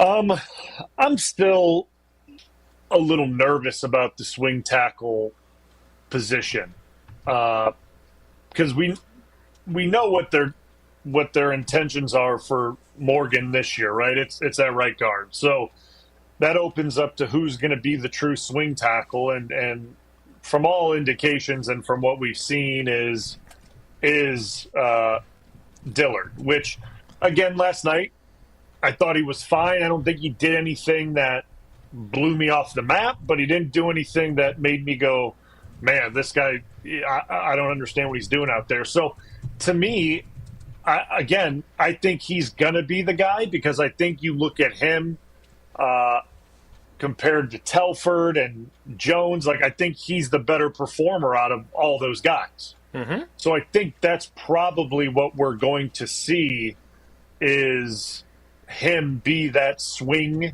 tackle, and then Sean Ryan be the swing guard and center that rotates in and out of there. And I think that's where you get your 7 guys, and potentially they have an 8th that they bring, maybe Monk. I don't know who it's going to be, but he'll be the guy that's probably not active on game day. Maybe if they keep 9, we'll see. I have no idea. I'm not going to jump to conclusions here, but I think you're going to see Dillard, Ryan as your 6 and 7, and the 5 who we all think are going to be the starters. And I think that's the way they're going to go into it. Because at this point, there's been none of the other tackles have shown that they can be efficient enough to be the 6th, or, what the first tackle in if something were to happen. Right. And that's kind of where I'm deciding on it. Now, things change throughout a season, right? Guys improve, they get better. Like, things can happen, but at this point right now, it's most likely Dillard. And that's my opinion just from watching the first few preseason games. So, all right, I would venture to say there is no radio show in America that talks more offensive line than this one, because we have an offensive lineman when he comes to work, who is the, air quotes, full-time host of the show with me. And then we have Bryan on once a week, and he cousin subs. So I get it. These guys played the position. They know that it's not the sexiest position on the football field, despite them both being handsome guys in and of themselves. Now, that all said, we've spent a lot of time on the swing tackle topic, in part because, as I have used as an example, that 2014 season, when you missed one game against the Jets in week 2, and you were the only starter to miss a start that entire year, and it was just one game, more likely the stuff that happens is what's happened in the last 4 or 5 years, which is 8 different starting lineup combinations and that kind of, right? It's a dangerous job you guys do. Yep. And so I understand, well, hey, we feel good about our starting 5, right? You got your first-round pick plugged in as a right guard, even though he's never played right guard in his life before this camp. But, hey, you feel good about the top 5. The problem is they're not all going to get through unscathed. They're just not. The odds are very, very, very much against that.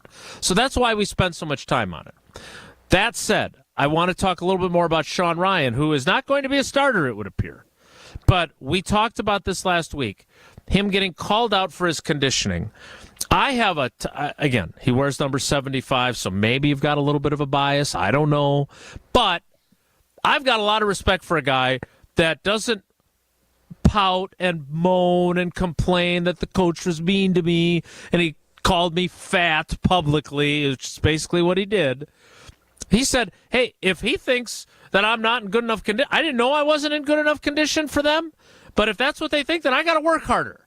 So he's out there running gassers, and I got to eat better. I mean, to his credit, he said, the coach thinks I'm out of shape, so I better get my shape together, so to speak. Does that at least give you an encouraging feeling about him? Because when you hear what happened with LaFleur, you have to admit, you start to think, well, what the hell's wrong with the guy wearing my number? That he's not in shape, right? Oh, yeah. Well, it certainly makes me think about what's happening behind the closed door. Like, what's he doing? What's happening, right? Like we said last week, coaches normally don't do that, right? Like, that's not something that happens all the time. Not even just, like, in training camp, but, like, you look back how many years, like, I don't remember seeing coaches call guys out for that often. So it's got Eddie Lacy. Eddie Lacy is the only example for me. Exactly. So it's just it took me off guard. But then like I said, to that point, like, I've seen him playing these he's taking a lot of snaps. It's not like he's taking a single series. He's taking a lot of snaps, and it looks like he's in shape. It doesn't look like he's exhausted. It looks like he's in condition, and he's actually performing. Like, if I could go back and watch them all again. I think he's probably the best performer out of all the groups out of the guys that are in there when he's in the game with those combinations of groups. So, like, I feel good about where he's at. And if he is the sixth guy, right, that covers for the guards and for the center, I feel good about it. Like, I think he, not only what he's put on tape from last year, but what he's put on tape playing center now, which we didn't see last year, and it wasn't something that I don't even remember even being talked about, that he was taking center snaps, but now he is taking center snaps, shows that he is, putting his head down and working. Like, learning a new position, especially the center position, isn't an easy thing. It's a tough gig. That's why I always appreciate guys like Corey and Scott. Like, it's a tough job. And when you're just asked to do it on a whim, like he's been in training camp this year, and excel at it because my job's on the line if I don't do this. Like, I've obviously have been ousted from my right guard position, which everyone, probably including himself, thought that he had the fast track to. Now I got to prove that I can do another position and be valuable in more than one spot. That takes a lot. And then to have the coach, say what he did about you. I mean, there was a lot of, I want to say negativity, but there was a lot of spotlight on that press conference that LaFleur said that about him. So, yeah, I mean, to see him work his way through this and continue to perform and work his way through it, yeah, I feel good about him being our rotational guy inside. And like you said, for guys to go for a whole group to go scot-free through a season and not miss a snap is rare. It is very rare because, listen, a guy can have 100% health his entire career, be completely fine. He's never injured. He's never on the injury report. He's available for every game. All it takes is one small thing to happen, one body that you don't even see to roll into your legs, and that's all it takes. Nothing of your doing, nothing of you being out of shape, or it has nothing to do with that. It's just bad luck happens and you miss time. And that, knowing that, you need to have people that are behind those starting five that are competent and are able to do a job for as long as you need them to do. And listen, we've seen for me, at least personally, seen the decline in O-line play throughout the NFL for a while now. Like, it's been something that's very evident as college football has changed. The guys aren't as pro-ready coming out as what they used to be. Like, you don't get Joe Thomases anymore. Like that, like right away that they're able to go or the Trent Williams, or like that just doesn't happen as often anymore. There's normally there's a break-in period, and guys have to adjust and change their game and figure out what they need to do to fit in to be a starter day one. And it takes time to find those guys. So to go into a season feeling good about a guy that can play both guards in a center position is something, Green Bay and LaFleur and Steno and Butkus probably feel really good about. So I understand that he didn't, like, at least all indication shows that he didn't win the right guard job. Yeah, I get that. And I'm sure he's upset about it. I'd be upset about it, but that doesn't mean you just stop working. And like you said, pout. You got to keep working and claim your place on that group, and I think he's probably done that. All right, last thing on Tackle Talk with Bryan Bulaga, who also is our cousin sub of the day. So Zach Tom doesn't do 11 on 11 for the first 2 weeks of camp. Jordan Morgan, the first-round pick, playing a position he never played ever, like not even in Pee Wee football, is your right guard. He missed time with a shoulder injury, is back, but did not play in last night's game either.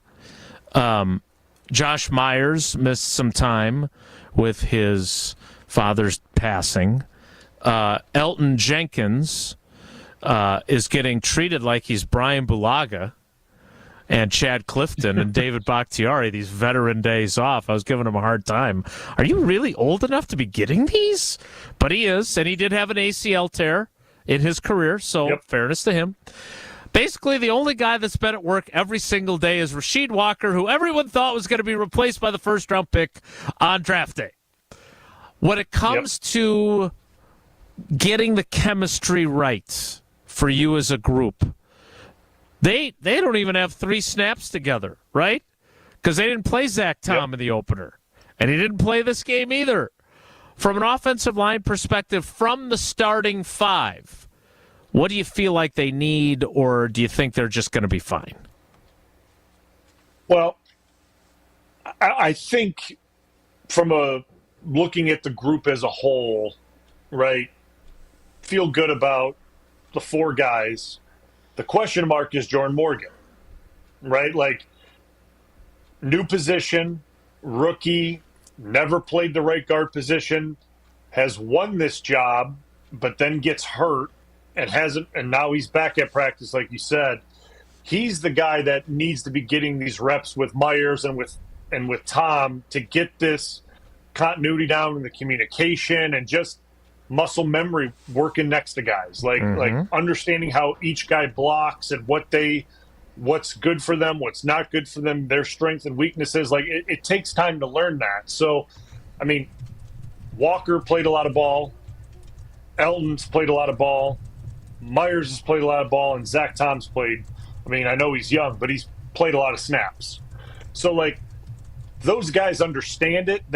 And Walker's young too, but he played a lot and he's won this job, right? Like, he's won the left tackle job in camp, so it speaks about what he's been doing and how he's prepared. So, like, you feel good about that. And I'm not saying I don't feel good about Morgan. I mean, if he won this job and he beat out Sean Ryan, credit to him. And obviously, even with the same that he's been hurt and he hasn't been practicing, and he just came back to practice and he hasn't played a preseason game yet. He hasn't even played an NFL game yet, whether it's preseason or not. It's still an NFL game.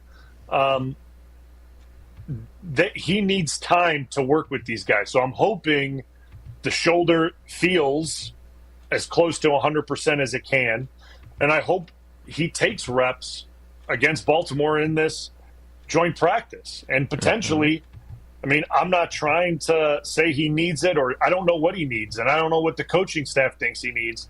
But if the coaching staff feels like he may need some reps against Baltimore in the preseason game just to get him out there in a game-type environment with the nerves and the warm-up and just running out onto the field for the first time in an actual game and feeling that energy, that nervous energy, that excitement, and going out there and doing it, putting your hand in the dirt with a full stadium in an NFL game, then maybe he has to do it for a series. Like, I don't know what the coaching staff feels like he needs, or he personally feels like he needs.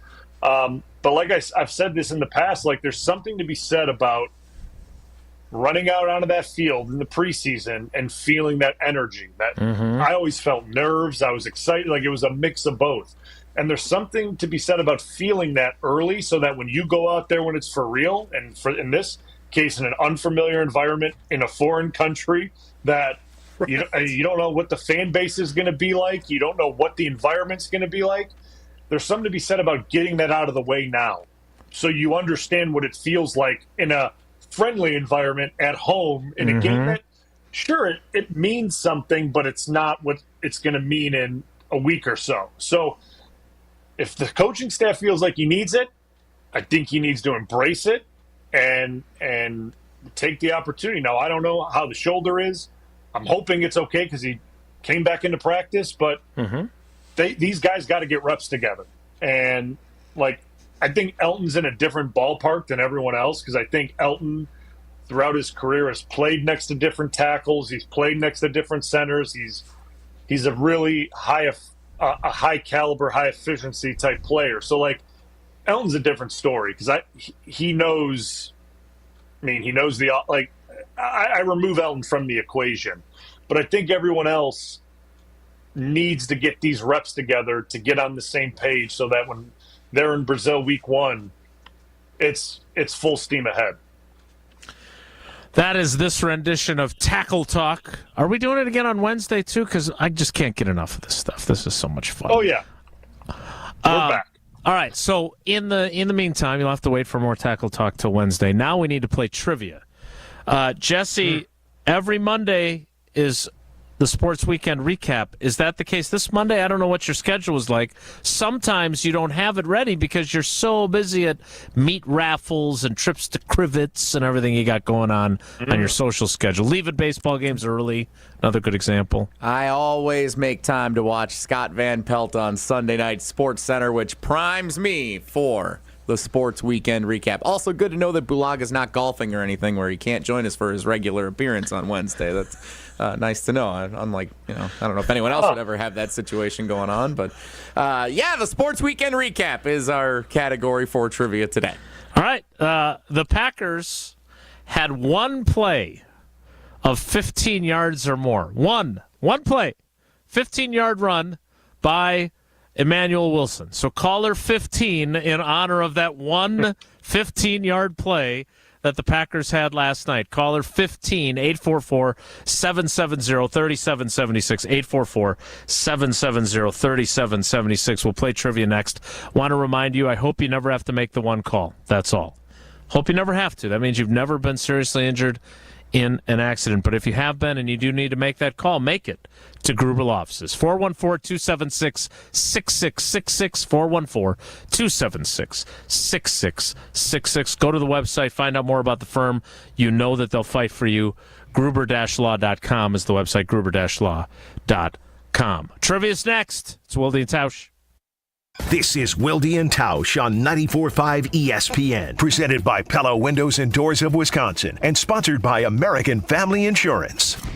Even when you think you know what's going on, you can never be too sure. I'm comfortable in saying this. This was the biggest waste of a season in Wisconsin sports history. This is worse than Ray Rhodes. Jen, Gabe, and Chewy. But without Giannis, I have a hard time saying that. Well, then give me a comparable. What was worse? Give me a worse season. Chewy, that's easy. That's so easy. What? 2011 Packers. Morning 7 to 9 on 94.5 ESPN and available wherever you get your podcasts with Wisconsin On Demand. Looking for that ultimate game day hangout during football season? Welcome to Magoo's on the Mound. Now open at 11 a.m. Tuesday through Sunday. With 13 TVs, you won't miss a moment of the action. Enjoy our free 100-square pool with amazing prizes and a complimentary halftime buffet.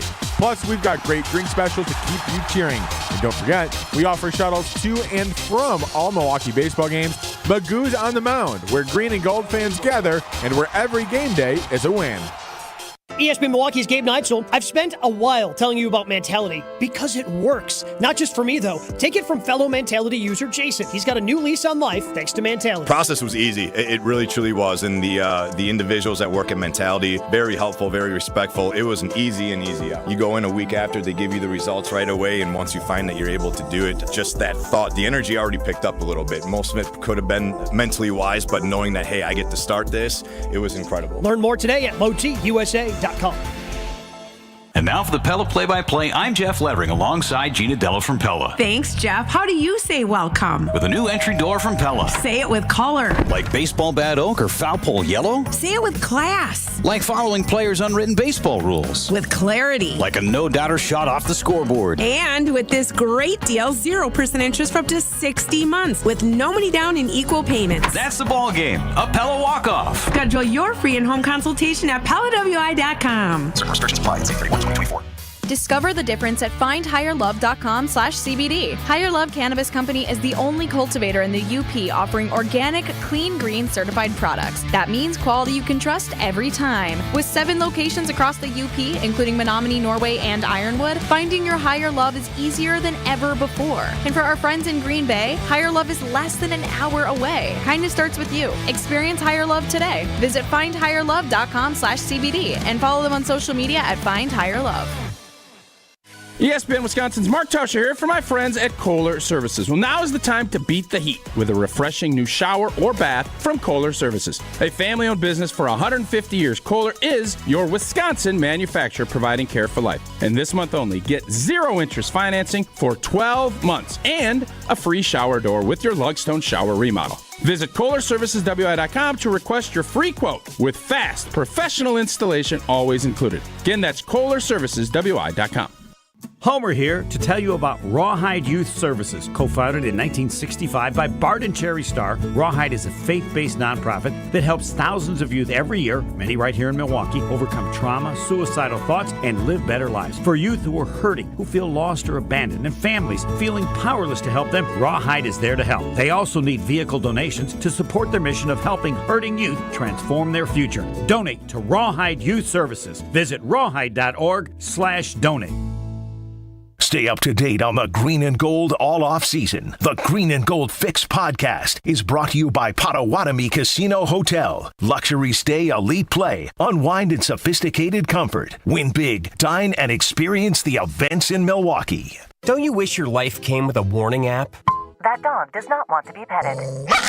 Well, life doesn't always give you time to change the outcome, but prediabetes does. Take the 1-minute test today at doihaveprediabetes.org. Brought to you by the Ad Council and its Prediabetes Awareness Partners.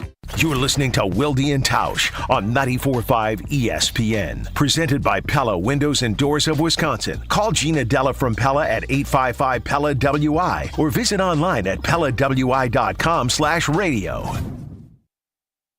ESPN.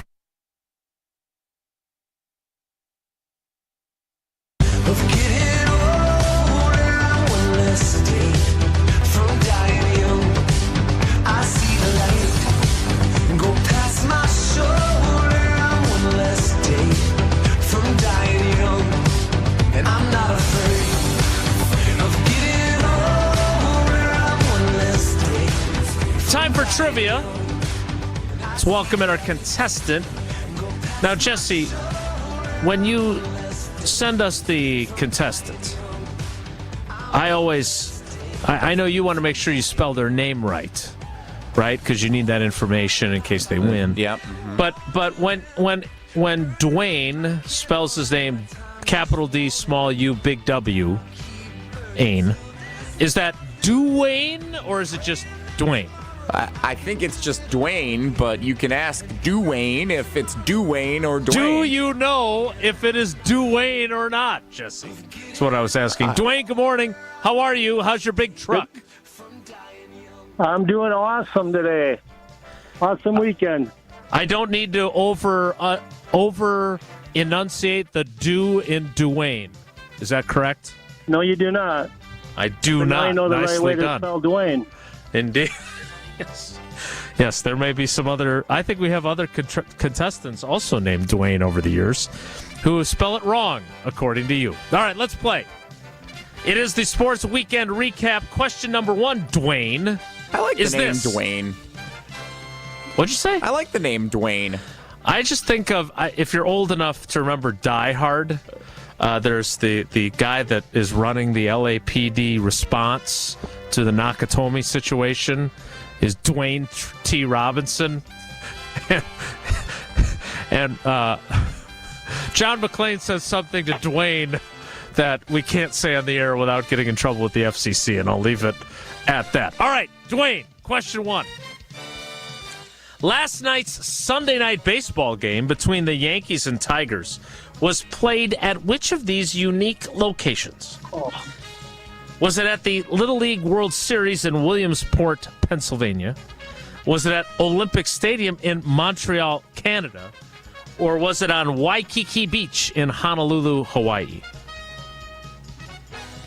We'll go with Little League. A. I assume the final score was like 35-33 or something because those short fences I got to think they're hitting lots of home runs, right? It's kind of misleading because they play it on a full-size field. It's really not as fun as it sounds. But, sure. They play wiffle ball instead. They have made it an annual tradition. I'm waiting for the Brewers to get an invite to it because I think we would think it's cooler if the Brewers were part of it. Same thing sure. with like the field. How have the Brewers not been at the Field of Dreams game yet? We're right down the road. We're always looking for an excuse to get over to Dubuque. It's true. Dwayne in Dubuque would be a heck of a time. Nice. Brian, you've got question 2. All right, Dwayne. Which NFL wide receiver took to social media over the weekend to challenge Olympic gold medal sprinter Noah Lyles to race a 50-yard dash? Was it A.J. Brown, Justin Jefferson, or Tyreek Hill? Ooh. I didn't hear that one. We'll go with Justin Jefferson.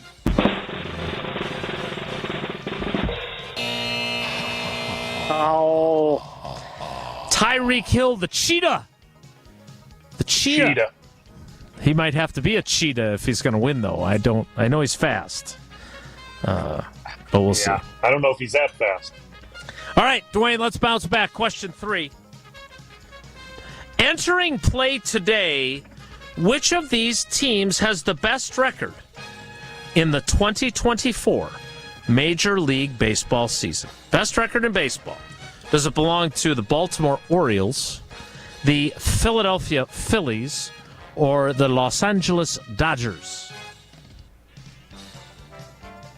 I'm going to go with the Phillies. Ooh. And you made the right choice. Nicely done, Dwayne. All right, Dwayne. We took care of the perfect week early, but you still got 2 of the possible 3 right. That means you got 3 of the possible 4 entries into the drawing on Friday. We appreciate you playing, and we appreciate your loyalty to the show, buddy. Thanks. Yep, love you guys. Love the show. And Anna, love you guys. Tausch will be happy to hear that when he returns. He sure would. All right, we will get to Whoa Nelly, and we will do that next. It's Wilde and Tausch. On air, online, and on demand. Get all your favorite ESPN Wisconsin content anywhere you get your podcasts for free. The new Wisconsin On Demand. It's free, it's everywhere, and it's for you. Dr. Aaron Holtebeck and his team at Holtebeck Eye Center make vision care a top priority with the latest technologies at their state-of-the-art Brookfield office. Dr. Holtebeck has been helping local patients with their eye care needs for over 20 years. And now, Holtebeck Eye Center is excited to add Dr. Nausheen Abbas to their team. Dr. Abbas is an ophthalmologist and cornea specialist that will join the team starting in September. Located in Brookfield near the corner of Calhoun and Capitol, learn more about their services at holtebeck.com.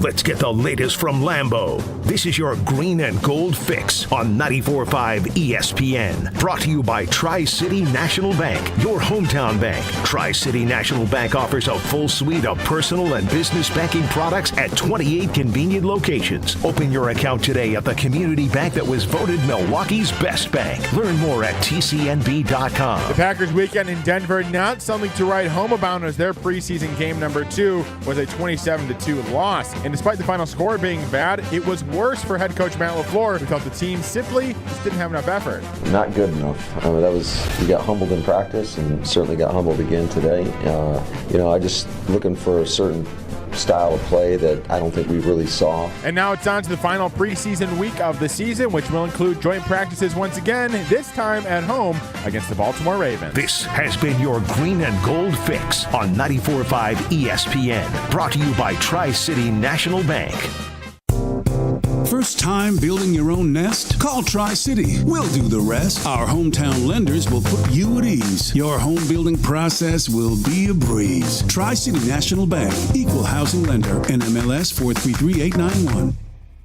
It's time for the Ortho ASAP Minute from Orthopedic Associates of Wisconsin. Dr. Daniel Holub is with me. OAW offers a robotic partial knee replacement. What is that and who would be a candidate? We see a lot of the weekend warrior maybe people that have played sports their whole life or had a knee injury somewhere along the line that now has led to a very isolated patch of arthritis in a portion of their knee, which traditionally may have been treated with a full knee replacement. Nowadays, we have very accurate computer-assisted robotic technology that allows us to target that small patch of arthritis and do a very limited replacement. This procedure tends to be minimally invasive. It's an outpatient procedure. It tends to need a little bit less of a recovery period, and it leaves you with most of your own knee. Just we've replaced the arthritic portions of your knee. You're able to lead a more active lifestyle after this type of a procedure. The Ortho ASAP Minute is sponsored by Orthopedic Associates of Wisconsin. There is a difference.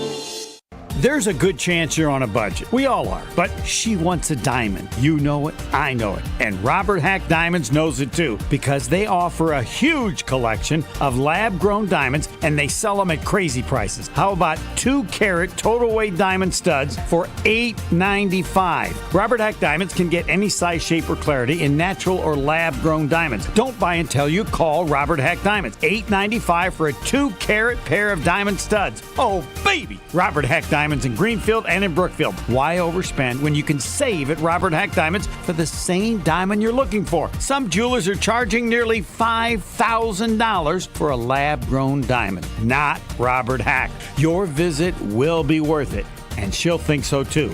Robert Hack also offers repair services and cash for your old gold. But remember, before you do anything, as I did, RobertHackDiamonds.com, and visit them in Brookfield or in Greenfield.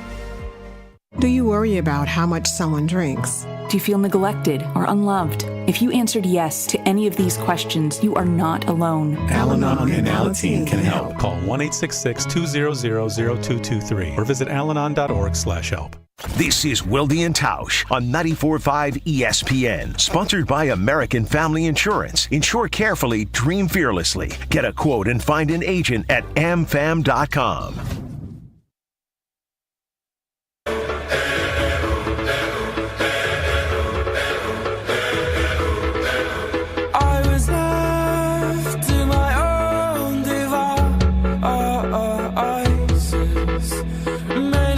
Without further ado, time for Whoa Nelly.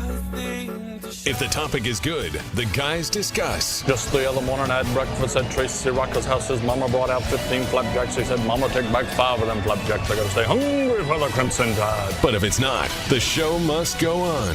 It's time for Whoa Nelly on Wilde and Tausch. So there are some random Twitter accounts that keep popping up on my feed now, thanks to Elon's new algorithms. That I just keep seeing, and it's interesting information. So clearly, Twitter knows me better than me. Don't be dissing Tausch's guy. Yeah, I'm saying He'll get mad at you. I'm intrigued by what's been popping up, like this one from @CFB Rep, the College Football Report. That sounds made up. Maybe, but here is a list. Most wins in the college football playoff era with no playoff appearances of Power 5 programs. Wisconsin is on the top of the list with 90 wins. Yeah, but where's Iowa? Iowa is 4th on the list with 88 wins. So even in a battle of the runner-ups, Wisconsin's still far superior to Iowa. Bryan Bulaga, Iowa, your thoughts? What a troublemaker. Yeah, far superior. Yeah, far superior. I looked at that when you showed it to me, or when you sent us the email, and I don't know if that disappoints me more or makes me I don't know which one I don't know what emotion it rises for me. I think it's more of upset that obviously in Wisconsin's case and in Iowa case, they've won a lot of games but have never made it into that top 4, which is bummer. It makes you feel good that they've won a lot, but bad that they've never actually been into the showcase.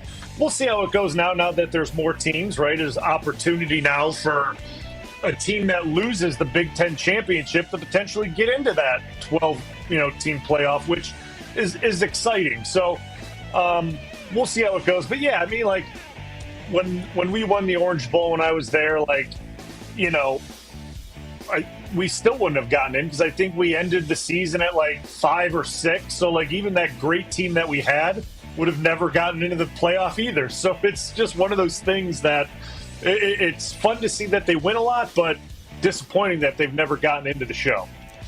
Yeah, I'm going to say it. This is not proof of anything other than when you don't have many teams that get to participate in the playoff, there's going to be a lot of good teams that win a hell of a lot of games that don't play in the playoff, right? Like, Yep. I get it. Yep. It was I understand why they did it the way they did, but now they've completely killed the bowl system between that and guys opting out of bowl games. So now they have to do the extended playoff. They have to do it because there are a bunch of good football teams that have nothing to play for otherwise, including, like Bryan pointed out, I would have liked to have seen that team that finished 5th in the country or whatever you did. And so what if you lose in a semifinal game? Right? You're still playing for a title.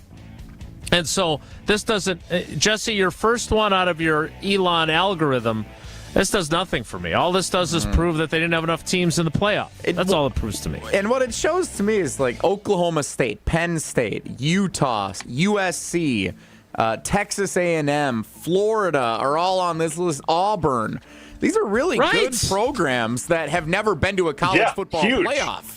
So the fact that Wisconsin's the best of all of these teams does make me actually feel good after I first was like, oh, man, we're the best team that's never made it to the playoff. That's just another thing against us. But I actually took a little more pride in the list than probably I should have after examining all the other teams that were on it.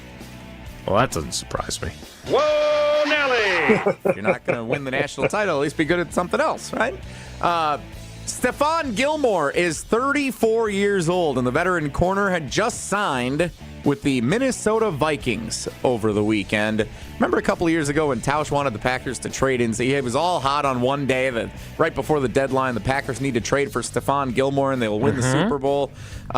Big deal, little deal, or no deal now that Stephon Gilmore, who's coming off a decent season in Dallas last year, just signed with the Minnesota Vikings. Bryan Bulaga? I mean, I think he's a solid veteran, player. I don't like. Again, I didn't watch the Cowboys that much. Besides when we played them there at the end of the season, which everything went Green Bay's way. So I didn't really pay too much attention to him as a player individually. Obviously, was a fantastic corner for such a long time in the NFL. Was a true lockdown corner with the Patriots and everything like that. Has had a heck of a career. I don't know if it changes any dynamic of the Vikings defense. I don't think it does any. I think he's a good, solid player. And listen, it's hard to find good, solid corners. Like, I understand that. But I don't know if it makes Minnesota any more of a contender to win more games or not. Like, I don't see it as that huge of a deal, I guess. So the only thing that it says to me is that they're not completely tanking.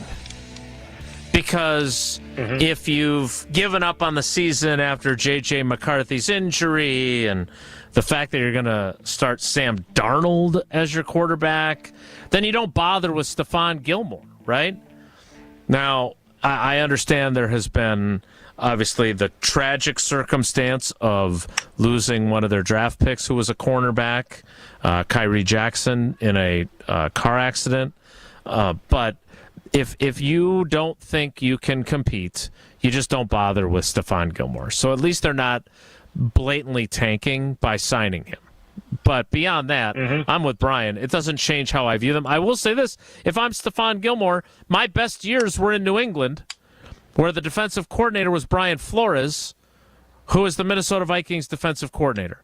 So if I want to keep playing for a few years, I'm going to play in a guy whose system was good for me when I was younger. Well, Nelly. Yeah, Jesse, was the money good in the contract? Like, was it a good contract for him? Or was it league minimum or vet minimum? $7 million guaranteed, worth up to $10 million. So not bad. Wow. Not That's bad at pretty all. Good, then. That's good work if you more can than get we're paying, it at 34. More than we're paying you to do this show. There's no doubt. Absolutely. There's no doubt. That's it for Whoa Nelly. Bryan will get the last word as our cousin sub of the day for much less than Stephon Gilmore is getting paid by the Vikings. Next, it's Wilde and Tausch. Wilde and Tausch is presented by Pella Windows and Doors of Wisconsin. Call Gina Della from Pella at 855-PELLA-WI or visit online at PellaWI.com/radio. Wisconsin's Act 60 makes financial literacy a graduation requirement. Make sure your students aren't left behind by partnering with Junior Achievement of Wisconsin. JA offers a ready-to-use financial curriculum tailored to meet Act 60 guidelines, providing an engaging, impactful financial education. Be a part of our commitment to helping every high school in Wisconsin fulfill this requirement. Learn how to partner with us at wisconsin.ja.org. Junior Achievement, inspiring, preparing, succeeding. You wake up feeling like you just boxed 12 rounds. Some wake up sweating with sore jaws, headaches, and a lot of our patients complain of brain fog. I'm Dr. Madan Kandula, and these signs, often joined with snoring, are sleep apnea symptoms. And if this sounds like you may have been in a struggle last night between you and this serious disorder. Many people aren't willing to fight back. But the fact is, you can't go through these nightly struggles without ramifications that each night chip away at your life's expiration date. I get it. You don't want to wear a CPAP mask. You may find out you don't need one. We have every effective sleep apnea solution available. And believe me, the mask is the last resort. Solving your breathing triangle problem can lead to better sleep and a better quality of life. Go to adventknows.com to schedule your appointment, because Advent knows when you breathe well, you live better.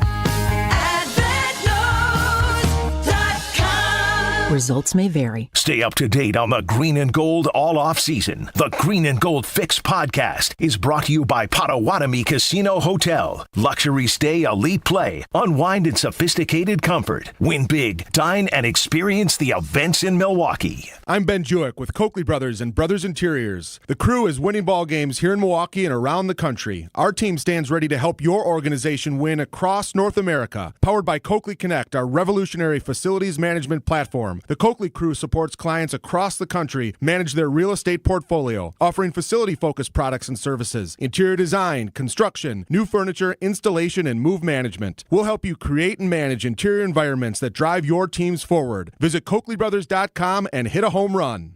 Get the beat of the Bucks straight from a fan favorite and Bucks legend. Welcome to the fantastic void. Marcus Johnson, the captain of this vessel. Tap into Here District with Marcus Johnson, a Bucks Plus audio production. My first mate, Chris Johnson, the only father and son tandem. Your weekly pulse on the Milwaukee Bucks and conversations with the biggest names in basketball. This week on the pod, Marcus and Chris are talking all things schedule. Find Here District now on Bucks.com/plus, the Bucks app, or wherever you get your podcast. The biggest names in the basketball world. Dame Dollar Lillard. Having fun and honest conversations. He puts it in the shoe, right? And sets the tone for brothers and sisters and family. Every week, Thanasis Adetokounmpo sits down with special guests on Thanalysis Show. Presented by Carbless Ready-to-Drink Cocktails. Fantastic. Find Thanalysis Show on Spotify, Apple, or wherever you get your podcasts. And on YouTube by searching Thanalysis Show. Save big money on your next tiling project now at Menards. Complete your tiling job with professional quality installation materials from Tech. We carry high-quality Tech mortar and grout for all floor and wall tile sizes. Sturdy Flex mortar for floors offers steady, reliable bonding performance. On sale through August 25th. Save big money on Tech mortar and grout at Menards and check out our weekly flyer on Menards.com for all the great deals happening now. Save big money at Menards. 1 in 10 young adults will experience a form of homelessness this year. For over 50 years, Covenant House has been helping youth in crisis. To learn more, go to covenanthouse.org today. You're listening to Wilde and Tausch on 94.5 ESPN. Presented by Pella Windows and Doors of Wisconsin and sponsored by American Family Insurance.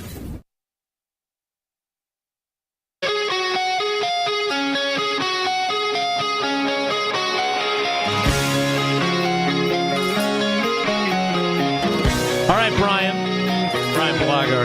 Sub of the Day. He'll rejoin us on Wednesday for his regular appearance when Tausch is back. Bryan, I asked you earlier if you were made the interim coach what you would do for this Ravens game. I ask you now, what do you think Matt LaFleur will say to us tomorrow before the afternoon practice they have when it comes to whether or not the starters will play? How will he take what happened with the joint practice with the Broncos and the game last night and apply it this week if you are in the predicting business? If I have to go with what's probably going to happen, he's going to say that they're not playing.